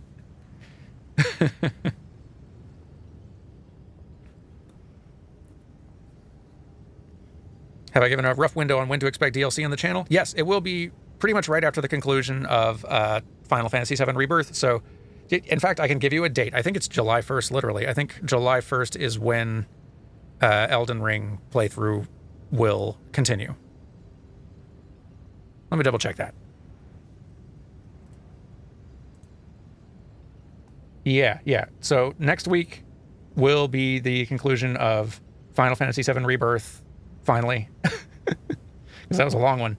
And then on the following Monday, on July 1st, Shadow of the Erd Tree side quest will begin.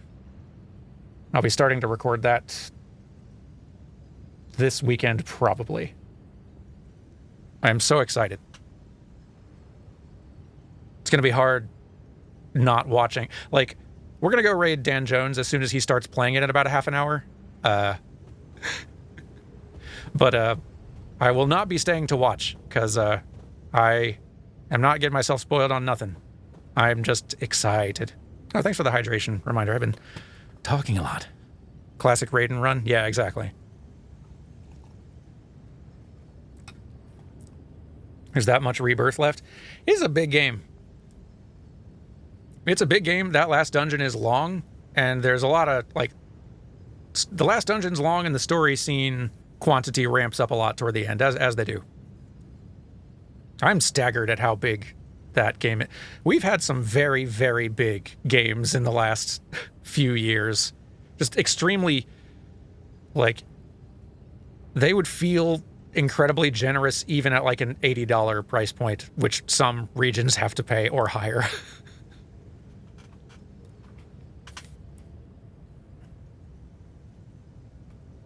So yeah, we got that better Erd Tree talisman now.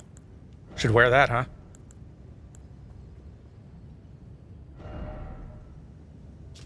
Even prettier, too. A legendary talisman depicting a special blessing of the Erd Tree. What's the visual difference? It looks like the figure in the center is the same, I think. Yes. But yeah, the decorative elements on the outside, very rune-like, are more lavish. Greatly raises max HP, stamina, and equip load. Boy, that's going to help, huh? It's a nice little bump. It is said that when the age of the Erd Tree began, such blessings were personally bestowed upon their recipients by Queen Marika herself. Thanks for alerting me to the existence of that talisman. I was not aware.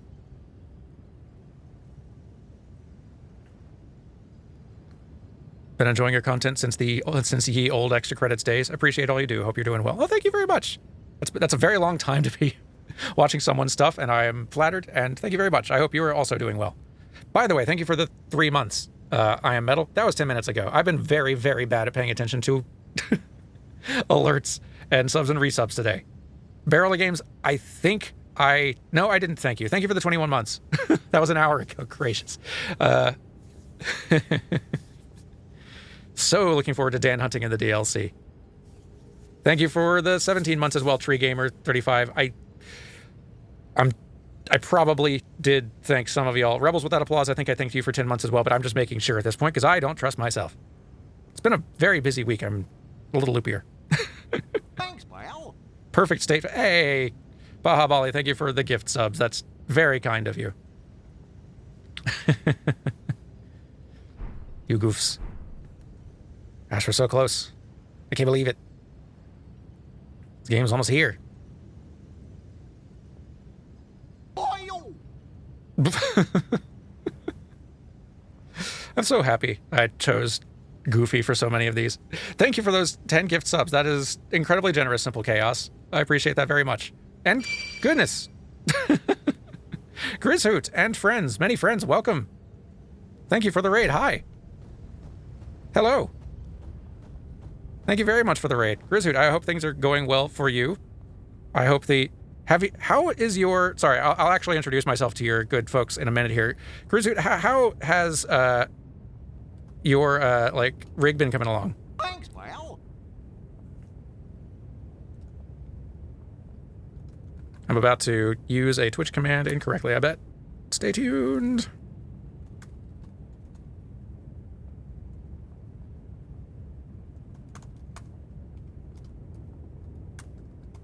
Hang on. I did it. It worked. Okay, amazing. It's been going great. Just doing some finishing polishing touches, and I should be ready to debut in like a week or two. That's rad. That's awesome. Congrats. I'm very happy for you. But hello, all of you who just joined with the raid. Hi, I'm Dan Floyd. I am a games animator who also makes videos on YouTube about game animation called New Frame Plus, and I also have a Let's Play channel called Playframe. And right now, I'm basically fine-tuning my Elden Ring build in advance of the DLC, which is coming out on PC in literally 25 minutes. I'm on PS5 here, but that's okay. I can't start actually playing it until a couple days from now when I start recording for future stuff. But I'm excited all the same. And the instant he starts streaming it, we will go raid Dan Jones, who will be playing it right away, for those of you who are wanting to start enjoying it immediately.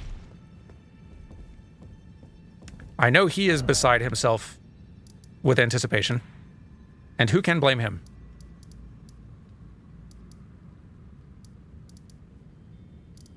Where should we just go? And playing back through this, I do sometimes, like, so it is, what's the thought I'm trying to get out before I start talking? In every FromSoft game, there's always like little traces and kind of loose ends, and there's always these little vestigial elements where you can tell some plans shifted in development and locations were switched around, and things which used to be connected in a either literal or lore sense were shuffled around a little bit during development, so you can still see a few stray threads that from like connections that used to exist, right? And in Elden Ring, I think just given its sheer size, I feel like there's more of those, and that is understandable. One of the things that I feel like, looking at the pieces we have here, I like have this suspicion, and it might be that there's been like an interview or something that's either proven or disproven this, I don't know. I have a suspicion that originally the plan might have been for, once you defeat Radahn out here, the meteor which comes down, which gives you access to Noxtella, was originally going to crash through Celia. Like, that's my thought. Like, that was the original thinking that might happen. Because there's lots of lore elements that talk about Radahn specifically. Like, there's one description which describes Radahn stopping the stars in defense of Celia. It also makes a little bit more sense having one of these lost Nox cities underneath Celia, given, like, there's kind of some connection threads between them. Like, there's the two Nox puppets who you fight as a boss up here. It's kind of like a magic town with its own sort of weird, sort of secretive vibe. It sort of feels like Celia is a place that is meant to have a little bit more importance, but doesn't quite have it it doesn't quite have any strong ties to anything in the way that it seems like it was meant to somehow. And so I wonder if at one point the idea was that Radahn stopping the stars in part to defend Celia was sort of a suggestion that once you defeated Radahn, like the stars that Radahn was stopping would come down, the meteor would destroy Celia and open up the path down to Noxtella or whatever one is down there below.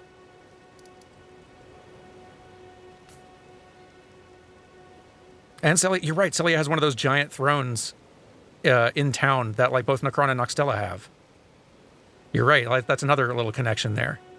I could see, if that was like the intent at one point, I could see why they would change plans, because it's an open world game, you could be doing things in any order. You might not have gone wandering around Celia yet by the time you've gone and beaten Radahn, in which case, if they just obliterate a town from the map, that's a lot of stuff you couldn't get anymore or pick up. Like, there's kind of some messiness to that is a little tricky to deal with. I could see there being reason to just, you know what, let's just find a spot somewhere else on the map that's not used for anything and blow that up instead. That avoids a few problems.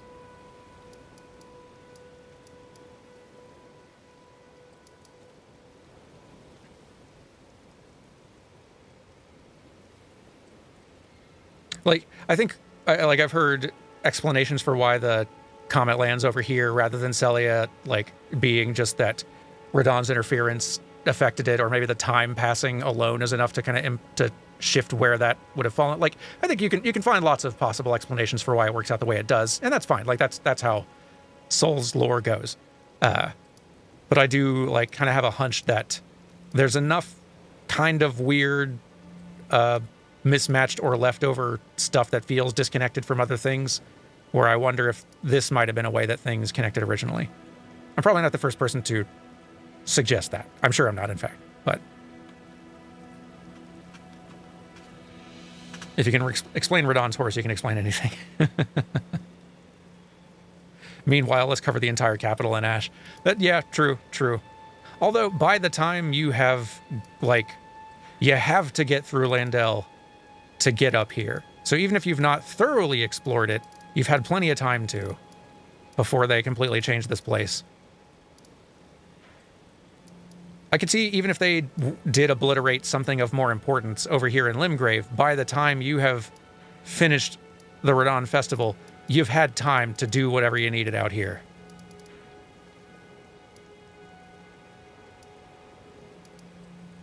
Interesting they didn't even just have it fall somewhere else. There's a lot of open space that's not super crucial, even in Caelid. Heck, they could have had it just drop. Well, if it dropped here, I guess it would have fallen on you, and that'd have its own problems. But it could drop nearby over in one of these sort of patches of space where there's not a whole lot going on. It could land on Grail and just give you 50,000 more runes immediately. Have it fall on Jartown, make you feel bad.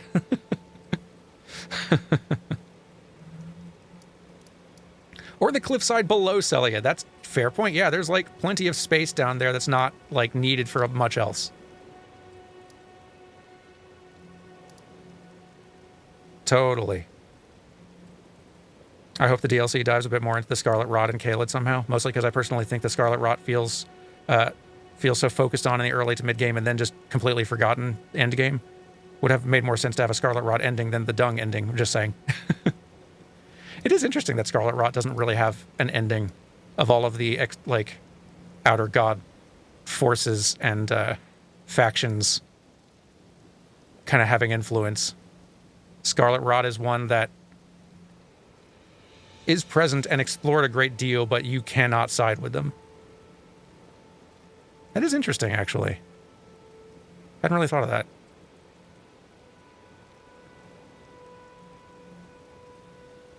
I have no idea where DLC is going. In usual FromSoft fashion, I'm sure it is not going to explain anything that we've been wanting explained.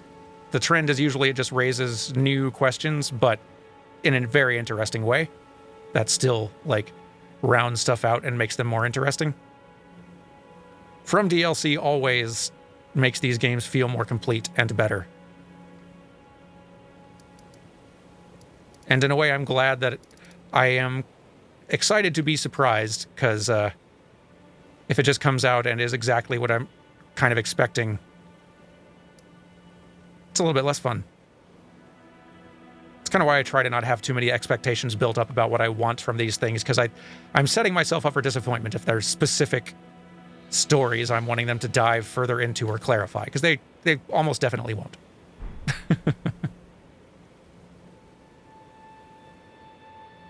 Boy, we have made a mess out here, huh?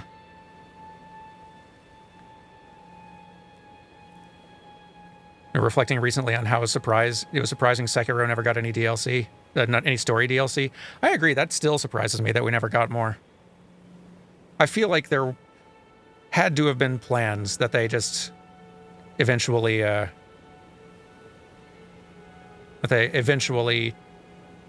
decided to cancel on that front.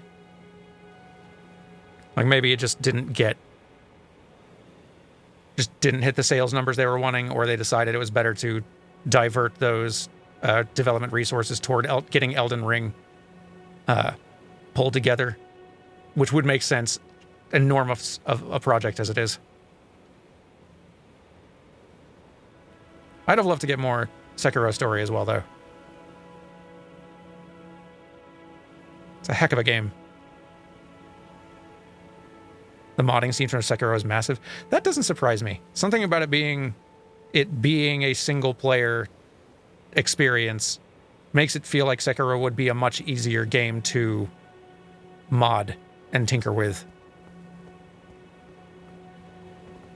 challenge mods, cosmetic mods, making the game easier. I feel like if I went back and played Sekiro again just for a story run for myself, I could see myself doing one of the mods that just makes it like 10, 20% easier.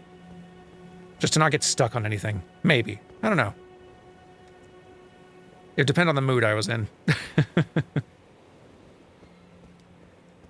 Let's try. All right, we're getting pretty close to 0 hour here. Let's look at the spell list here and see if we can start narrowing down a short list to start.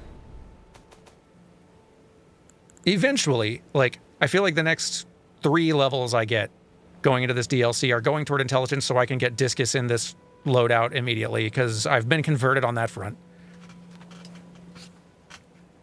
I think until then, like, my main single target attack is going to be throwing a rock.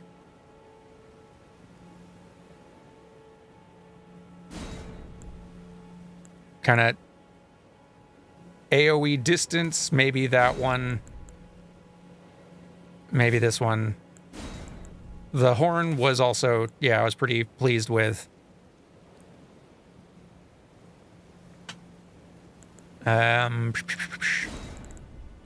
Frenzy sniping, because clearly that's silly. Some rotten breath as a treat.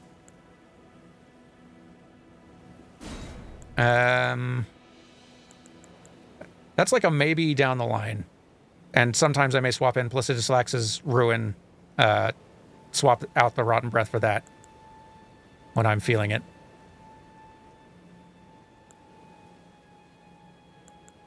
We do need to get some of these.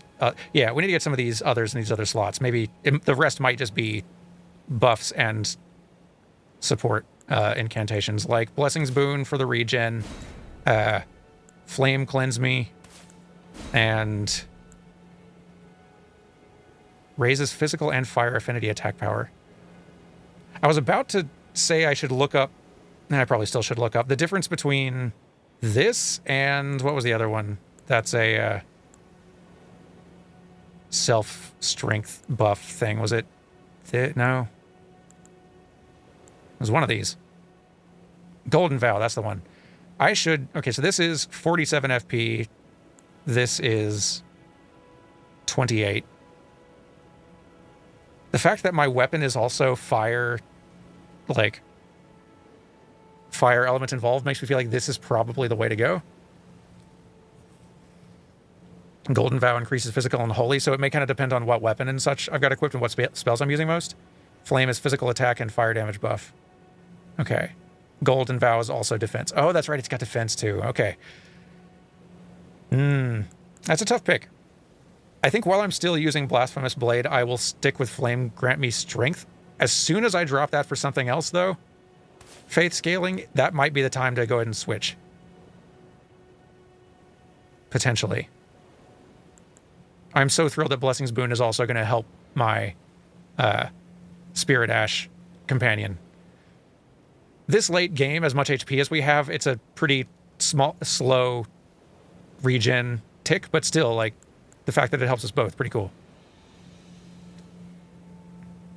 Golden Vow boosts all attacks, not just physical and holy. That's true, okay. I guess there's a reason, yeah, it costs more FP to use. Honestly, let's go ahead and plan on switching to that, and we can just be more used to using that in our regular day-to-day.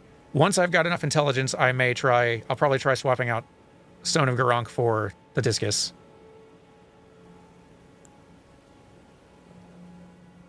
And a few of these are kind of subject to change and experimentation from time to time, but I feel like we've got a good default loadout. And we can always swap in things like damage negation and things like that when the need arises. Wasn't there a fight in the side quest playthrough where the Mimic Tier was casting an AoE heal that was also helping the baddies? Might have been thinking of the Dan Jones. That might have been a Dan Jones thing, possibly, but that could have been me. It was a lot of episodes 2 years ago, so my memory's hazy. You should make some food.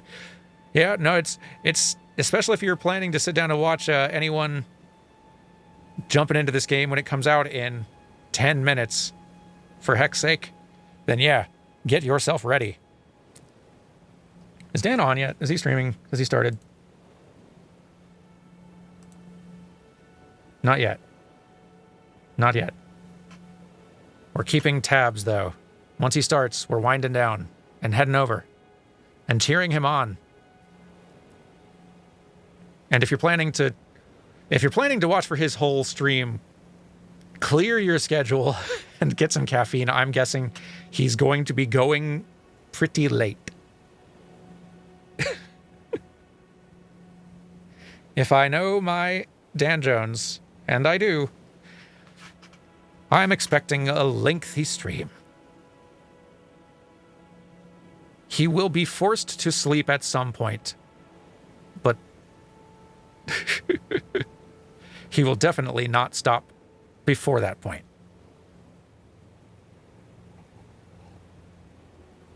I am jealous of him getting to launch into it right away, but I'm also so happy for it. We're so excited. It's finally just about here. And I think we got our character already here. Now with an even better talisman that I didn't even know existed. Can't wait to pick up some cool toy or weapon and immediately want to change everything. I will be sticking with this, like, strength faith build, though. Like, I know I could do a total larval tier, whatever, overhaul. I kind of like maintaining the continuity of the general build idea, though. I may refine stats if I decide that 40 endurance is, in fact, more than I want, and I want those points elsewhere, then sure, I may do a slight reshuffle, but I like sticking to the general theme. But I'm excited to see what new toys pop up that immediately make me change my mind about what I wanted to do. Thank you for 5 more gifted subs, by the way, Baha Bali. I definitely missed that earlier. Thank you very much. And thank you for the 17 months, Petite Plume.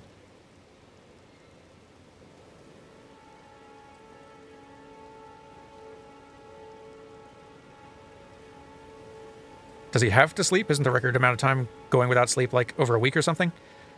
Probably. I imagine whoever achieved that was not also trying to play a FromSoft game. I feel like that would definitely tax you in ways that would make it impossible to stay awake for an entire week.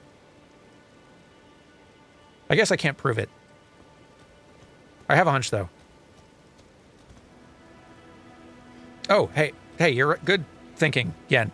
Since we're getting to the end here, just a reminder, if there's anyone who is interested in applying to be a moderator in chat here on our Twitch channel, we've got the form that Yen just linked to there, where you can do so.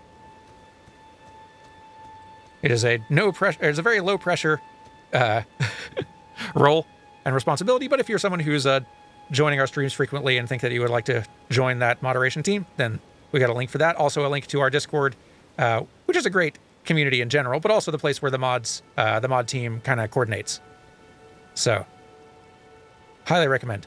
And it is very low pressure. You are not, if you join the moderation team, you are not pressured to be available anytime we're streaming. A lot of the people on our mod team are not available when I'm streaming on a regular basis, and that's fine. It's like, if you happen to be on and wanting to watch stream and also do some mod things while you're around, like,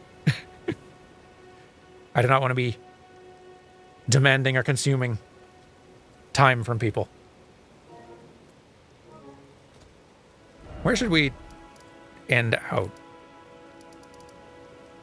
I don't even know where I should start the episode when I start the game. Probably here.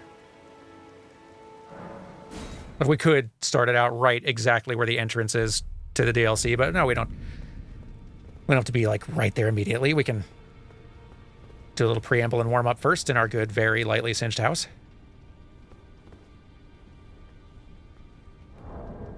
What is our... I'm excited to see what Spirit Ash they add too. Like, that's not like a thing that I've been thinking a lot about, but I'm sure we're going to get new ones. Right now, like, Tish and Mimic Tier are my kind of go-tos, like 90% of the player base, I imagine, who by the time you're at endgame. I know there's a lot of other good ones with good utility. Latenna I've also got some really great results out of with certain bosses. I'm excited to see who else we get, though. Start the episode in the wrong game.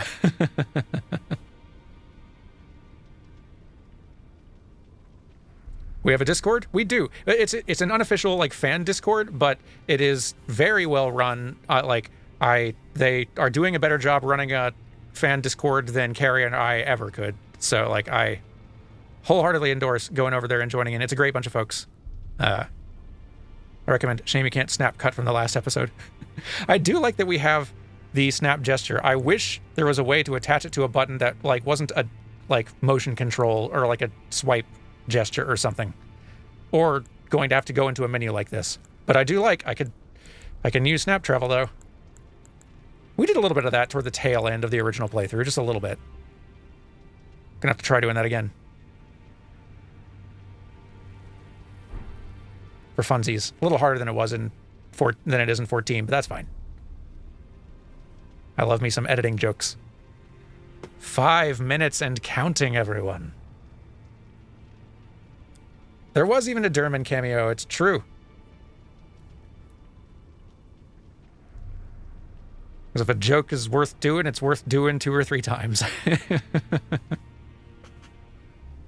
Across multiple playthroughs. Oh boy.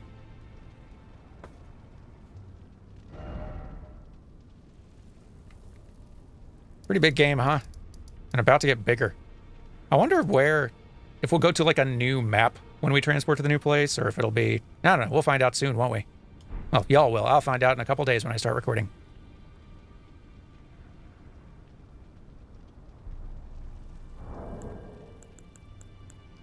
Do need to get my traditional sign-on, at the very least, set up.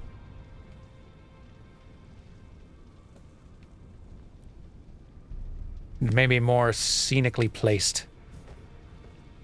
Bottom of the tree for episode start. That's a pretty good one. Here, let's scope it out.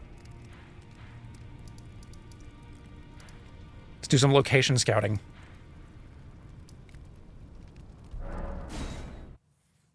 I guess that's not like the very bottom, but...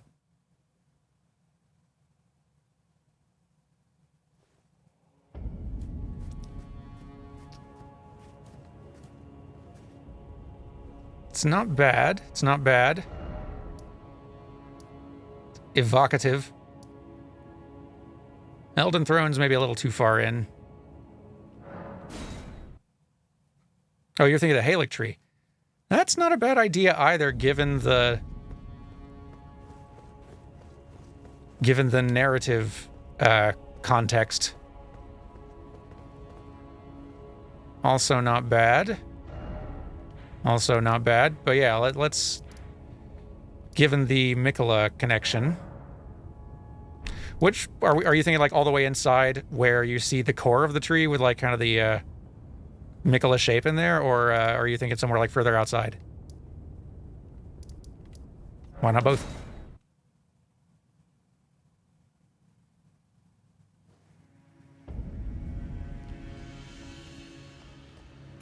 Because, yeah, there is something to...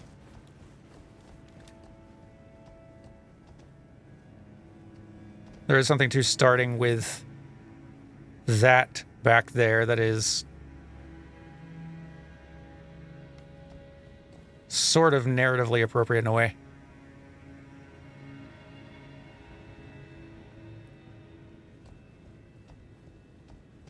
As best I can predict anyway, based on what it seems like we'll be seeing in the DLC. I don't know, I guess I am kind of leaning toward some of these views out here. I kind of did like that one actually outside here, outside the Erd Tree entrance, which is kind of where the playthrough finished off last time. We're like 1 minute away. Good gracious. Is nearly here. I can like feel Dan Jones vibrating in his chair from here.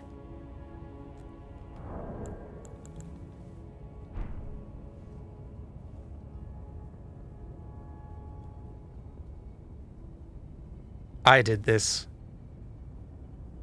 Sort of.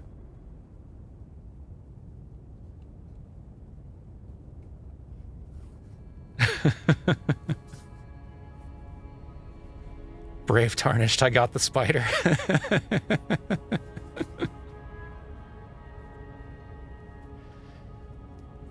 I would love for the DLC to give us a little, like, it doesn't even have to be much more. Just a tiny bit more about Melina. I'd love that. Just a little bit. Honestly, whatever it gives us, I can't wait. I'm going to love it.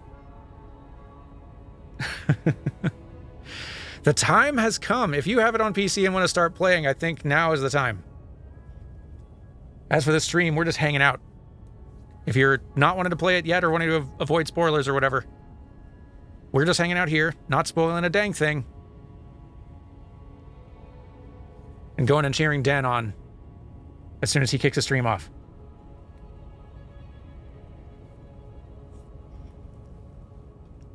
Just pulling up his Twitch channel in another tab here just to watch it. To keep an eye on things. The time has finally come. It's been 2 literal years of waiting.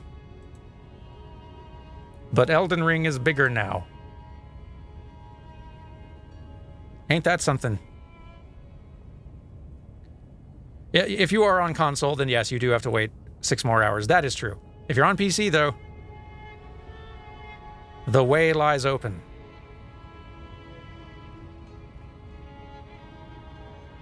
Also, I should have mentioned this earlier, I suppose, but I'll probably mention it at the start of the first episode, even so.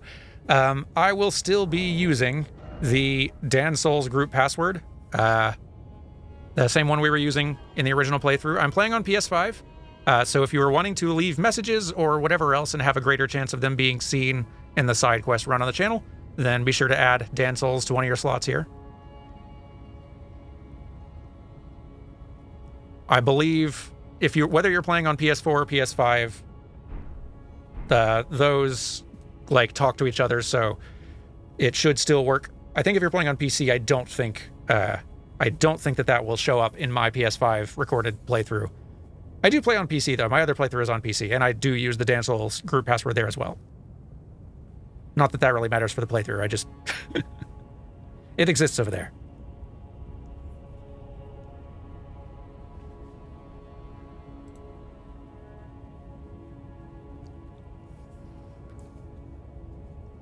I wonder how...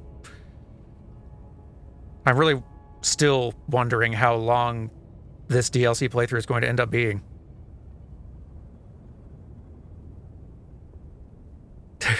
Wall is dog, turtle is dog.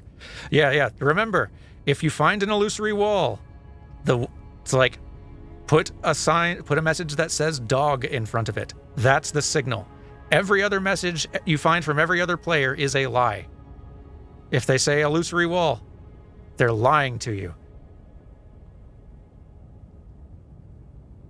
If they say secret, they're lying to you. If they say anything other than dog, they're lying to you. But if you see a wall that looks kind of innocuous, and in front of it is a message that says dog, and you're on the Dan Souls group, group password thing, 99% chance, illusory wall right there. Hit the wall. If you find an illusory dog, we might need another special code for that one.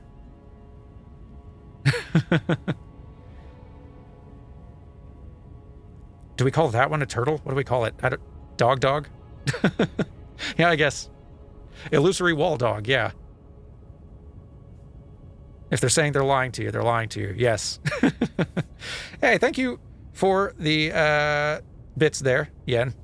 Imagine needing a message to know where a secret lies. We're still casuals here on Playframe.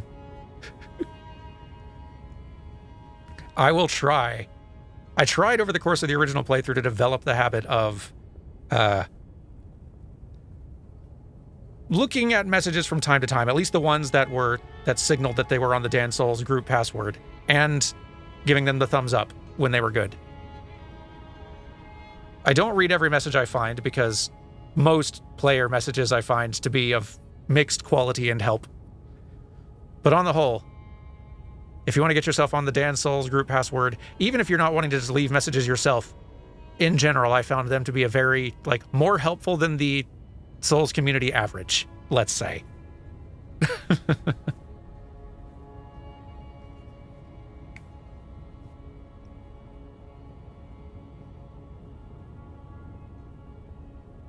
I can vouch for their helpfulness as a group. It's a very good community.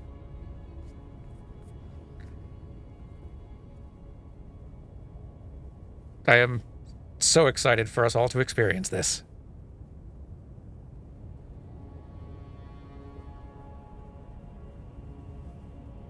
Playframe, we're still casuals. Great tagline. Yeah, it is kind of. No one who comes to our channel expecting expert gameplay probably sticks around for long.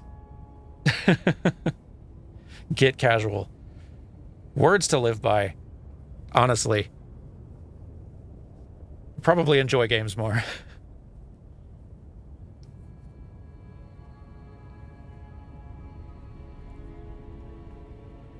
So if you're on PC, are you, like...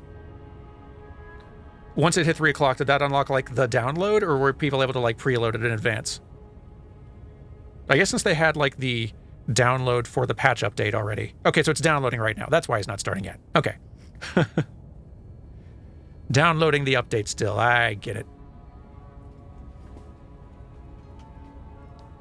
You could preload it on console, though. Got it. Nice. Always appreciate that. 14 gig download. All right, all right. It's telling that From can make a game this beautiful that, like, it's DLC, but it's going to be big. And the fact that it is only 14 gigs, wow, that's smaller than I'd have thought even, is impressive. The patch probably did actually, include a lot of stuff, because the patch would have to include a lot of stuff, because, like, even if you have not bought the DLC, you could get invaded by players who are using all the new gear, equipment, weapon spells, everything. So, like, all of the assets for all of the stuff that a player could equip or use has to be in the patch update, which was also, like, chunky.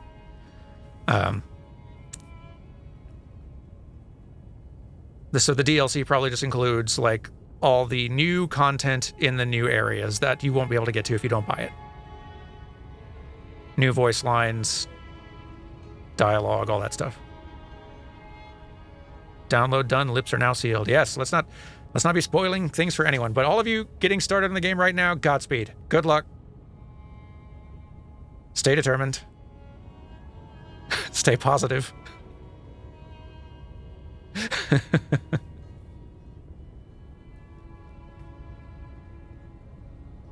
Death is not a fail state.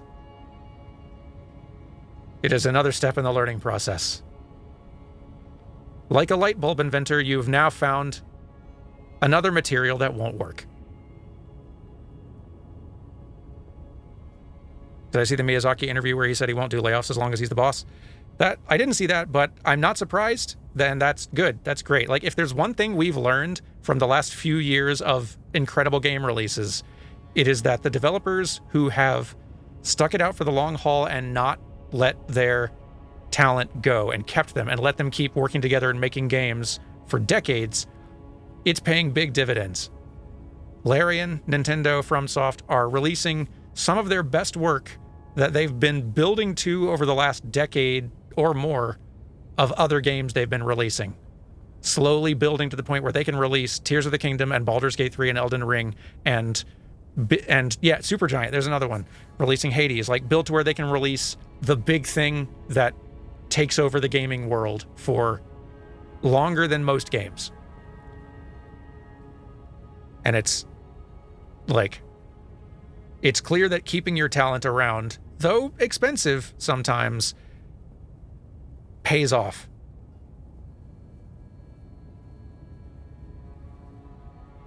Yeah, you're also correct. Yeah, those of you mentioning that, like, Japanese labor law is also part of a reason why we're seeing that happen in some more Japanese companies. And yes, absolutely true.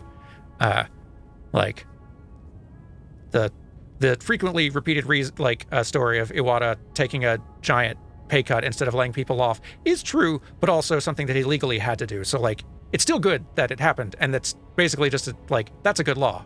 More places should have that law. That's good. But yeah, like, even in non-Japanese studios like Larian, keeping your crew around and letting them get better and better at making the kind of game you make can eventually lead to a Baldur's Gate 3. Which quite a few studios and publishers would sure love to have. It's food for thought.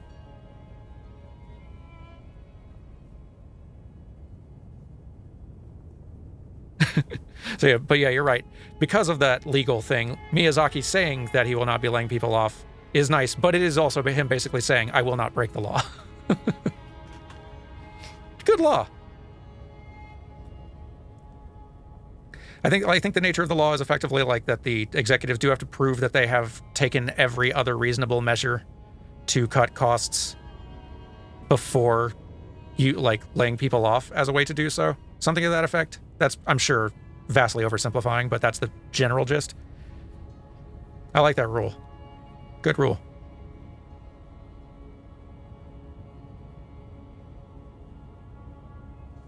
Could probably use that in some other places. Yeah. Maybe someday. Sure seems to be paying off for them, though.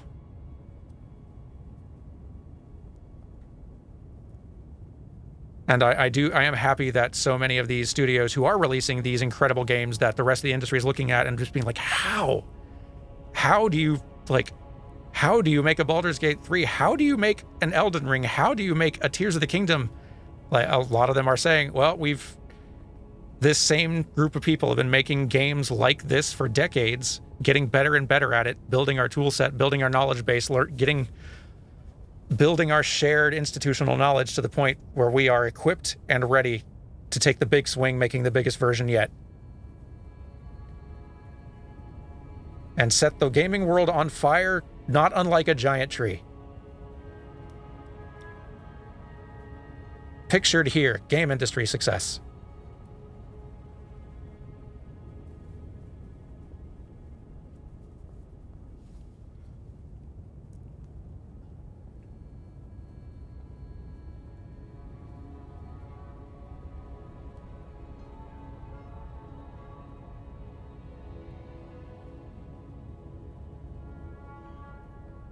So excited to start playing this game, to start recording this game. It's been too long since we had a side quest run on Playframe. Too long.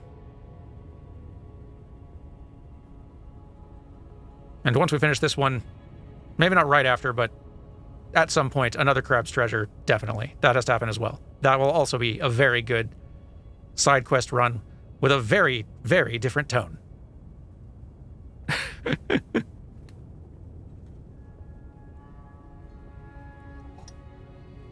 What's my plan for when to start recording? It'll be this weekend, because I've now finished recording Final Fantasy VII Rebirth. The last few episodes of that are just about done editing. They'll come out next week. And then the following week on July 1st, Elden Ring DLC episodes begin.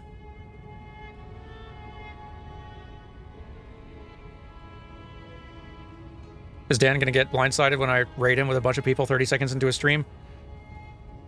Probably. I did warn him, but it depends on whether he's checked his DMs.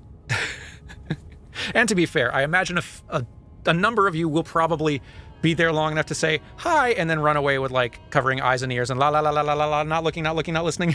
No spoilers. So we'll probably drop in with 230 and then maybe like 50 will stay, but that's okay. Yeah, I too will be running away, covering my ears and eyes. I will be all three see no, hear no, do no evil monkeys fleeing the scene of the crime.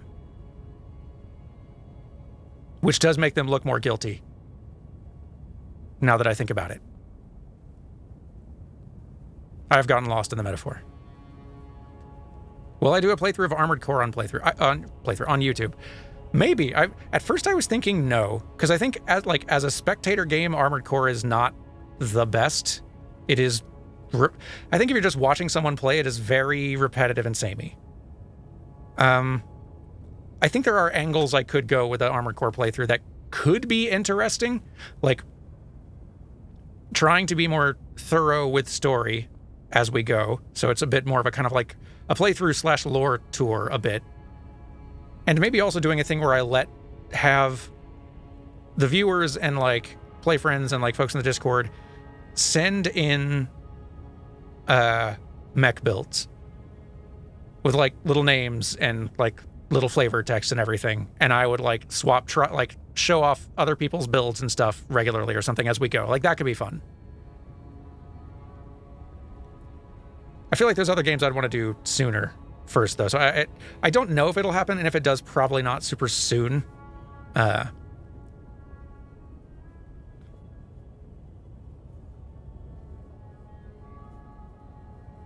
I don't know, it could be fun.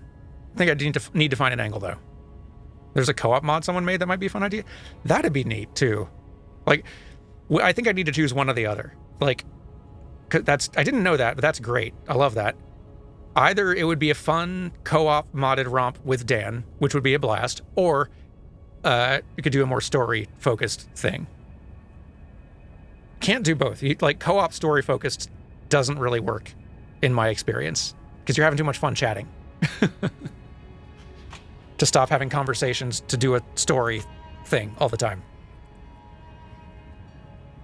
I can't imagine it scales well with multiple people, even if you doubled everything. Yeah, no, like, I guess the benefit of doing it co-op would we'd also burn through it very quickly, which would also be fine. Some of those levels and bosses are very hard. Co-op with Will, and he can include mecha tidbits and whatnot with it. That's true. Will would be very, very well equipped for Armored Core times.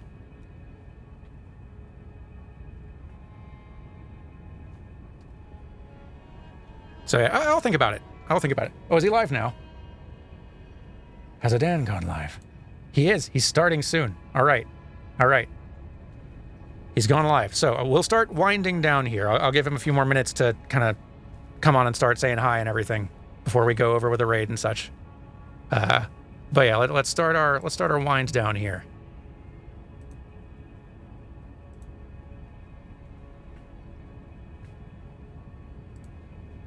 This has been a good old time. Thank you all for joining me for this little short hangout stream, helping me refine my build quite a bit, actually. I didn't expect we would, I did not expect that we would shuffle things around quite this much. But you've directed me to some very, very good changes and spells and whatnot. Thank you all who joined. Thank you very much for the bits and subs and resubs and whatnot. Hasn't the DLC just been postponed 6 hours? I don't think so. That'd be the first I heard of it. If you're on console, it doesn't come out for a bit. PC is out. On PC, it's out now. And that PC is what Dan will be playing. But console, PlayStation is what I will be recording SideQuest on this weekend, and I can't wait. Beside myself with excitement is what I am. So glad to have finally made a live stream and excited for the DLC side quest. Take care, all. Yeah, thank you for making it. I'm glad you could all make it and hang out. It's honestly some of my favorite streams are the ones where we're just hanging out and chatting and kind of goofing, not even really playing much. I enjoy those a lot. I've had a lot of fun. I started out this stream feeling very worn out, but I'm feeling much more energized and better mood, even just from having streamed for a couple hours, despite having streamed for a couple hours. So yeah, it's been good times. But let's make ready. Let's make ready, and we usually don't go over with like a specific emote or whatever, but if you have access to the Carry Dino Dance emote, then prepare to flood the chat with it. Because we're going to go say hi to Dan, who's going to be awake for a long time, I bet. Thank you all for joining me. I'll see you over there. Bye!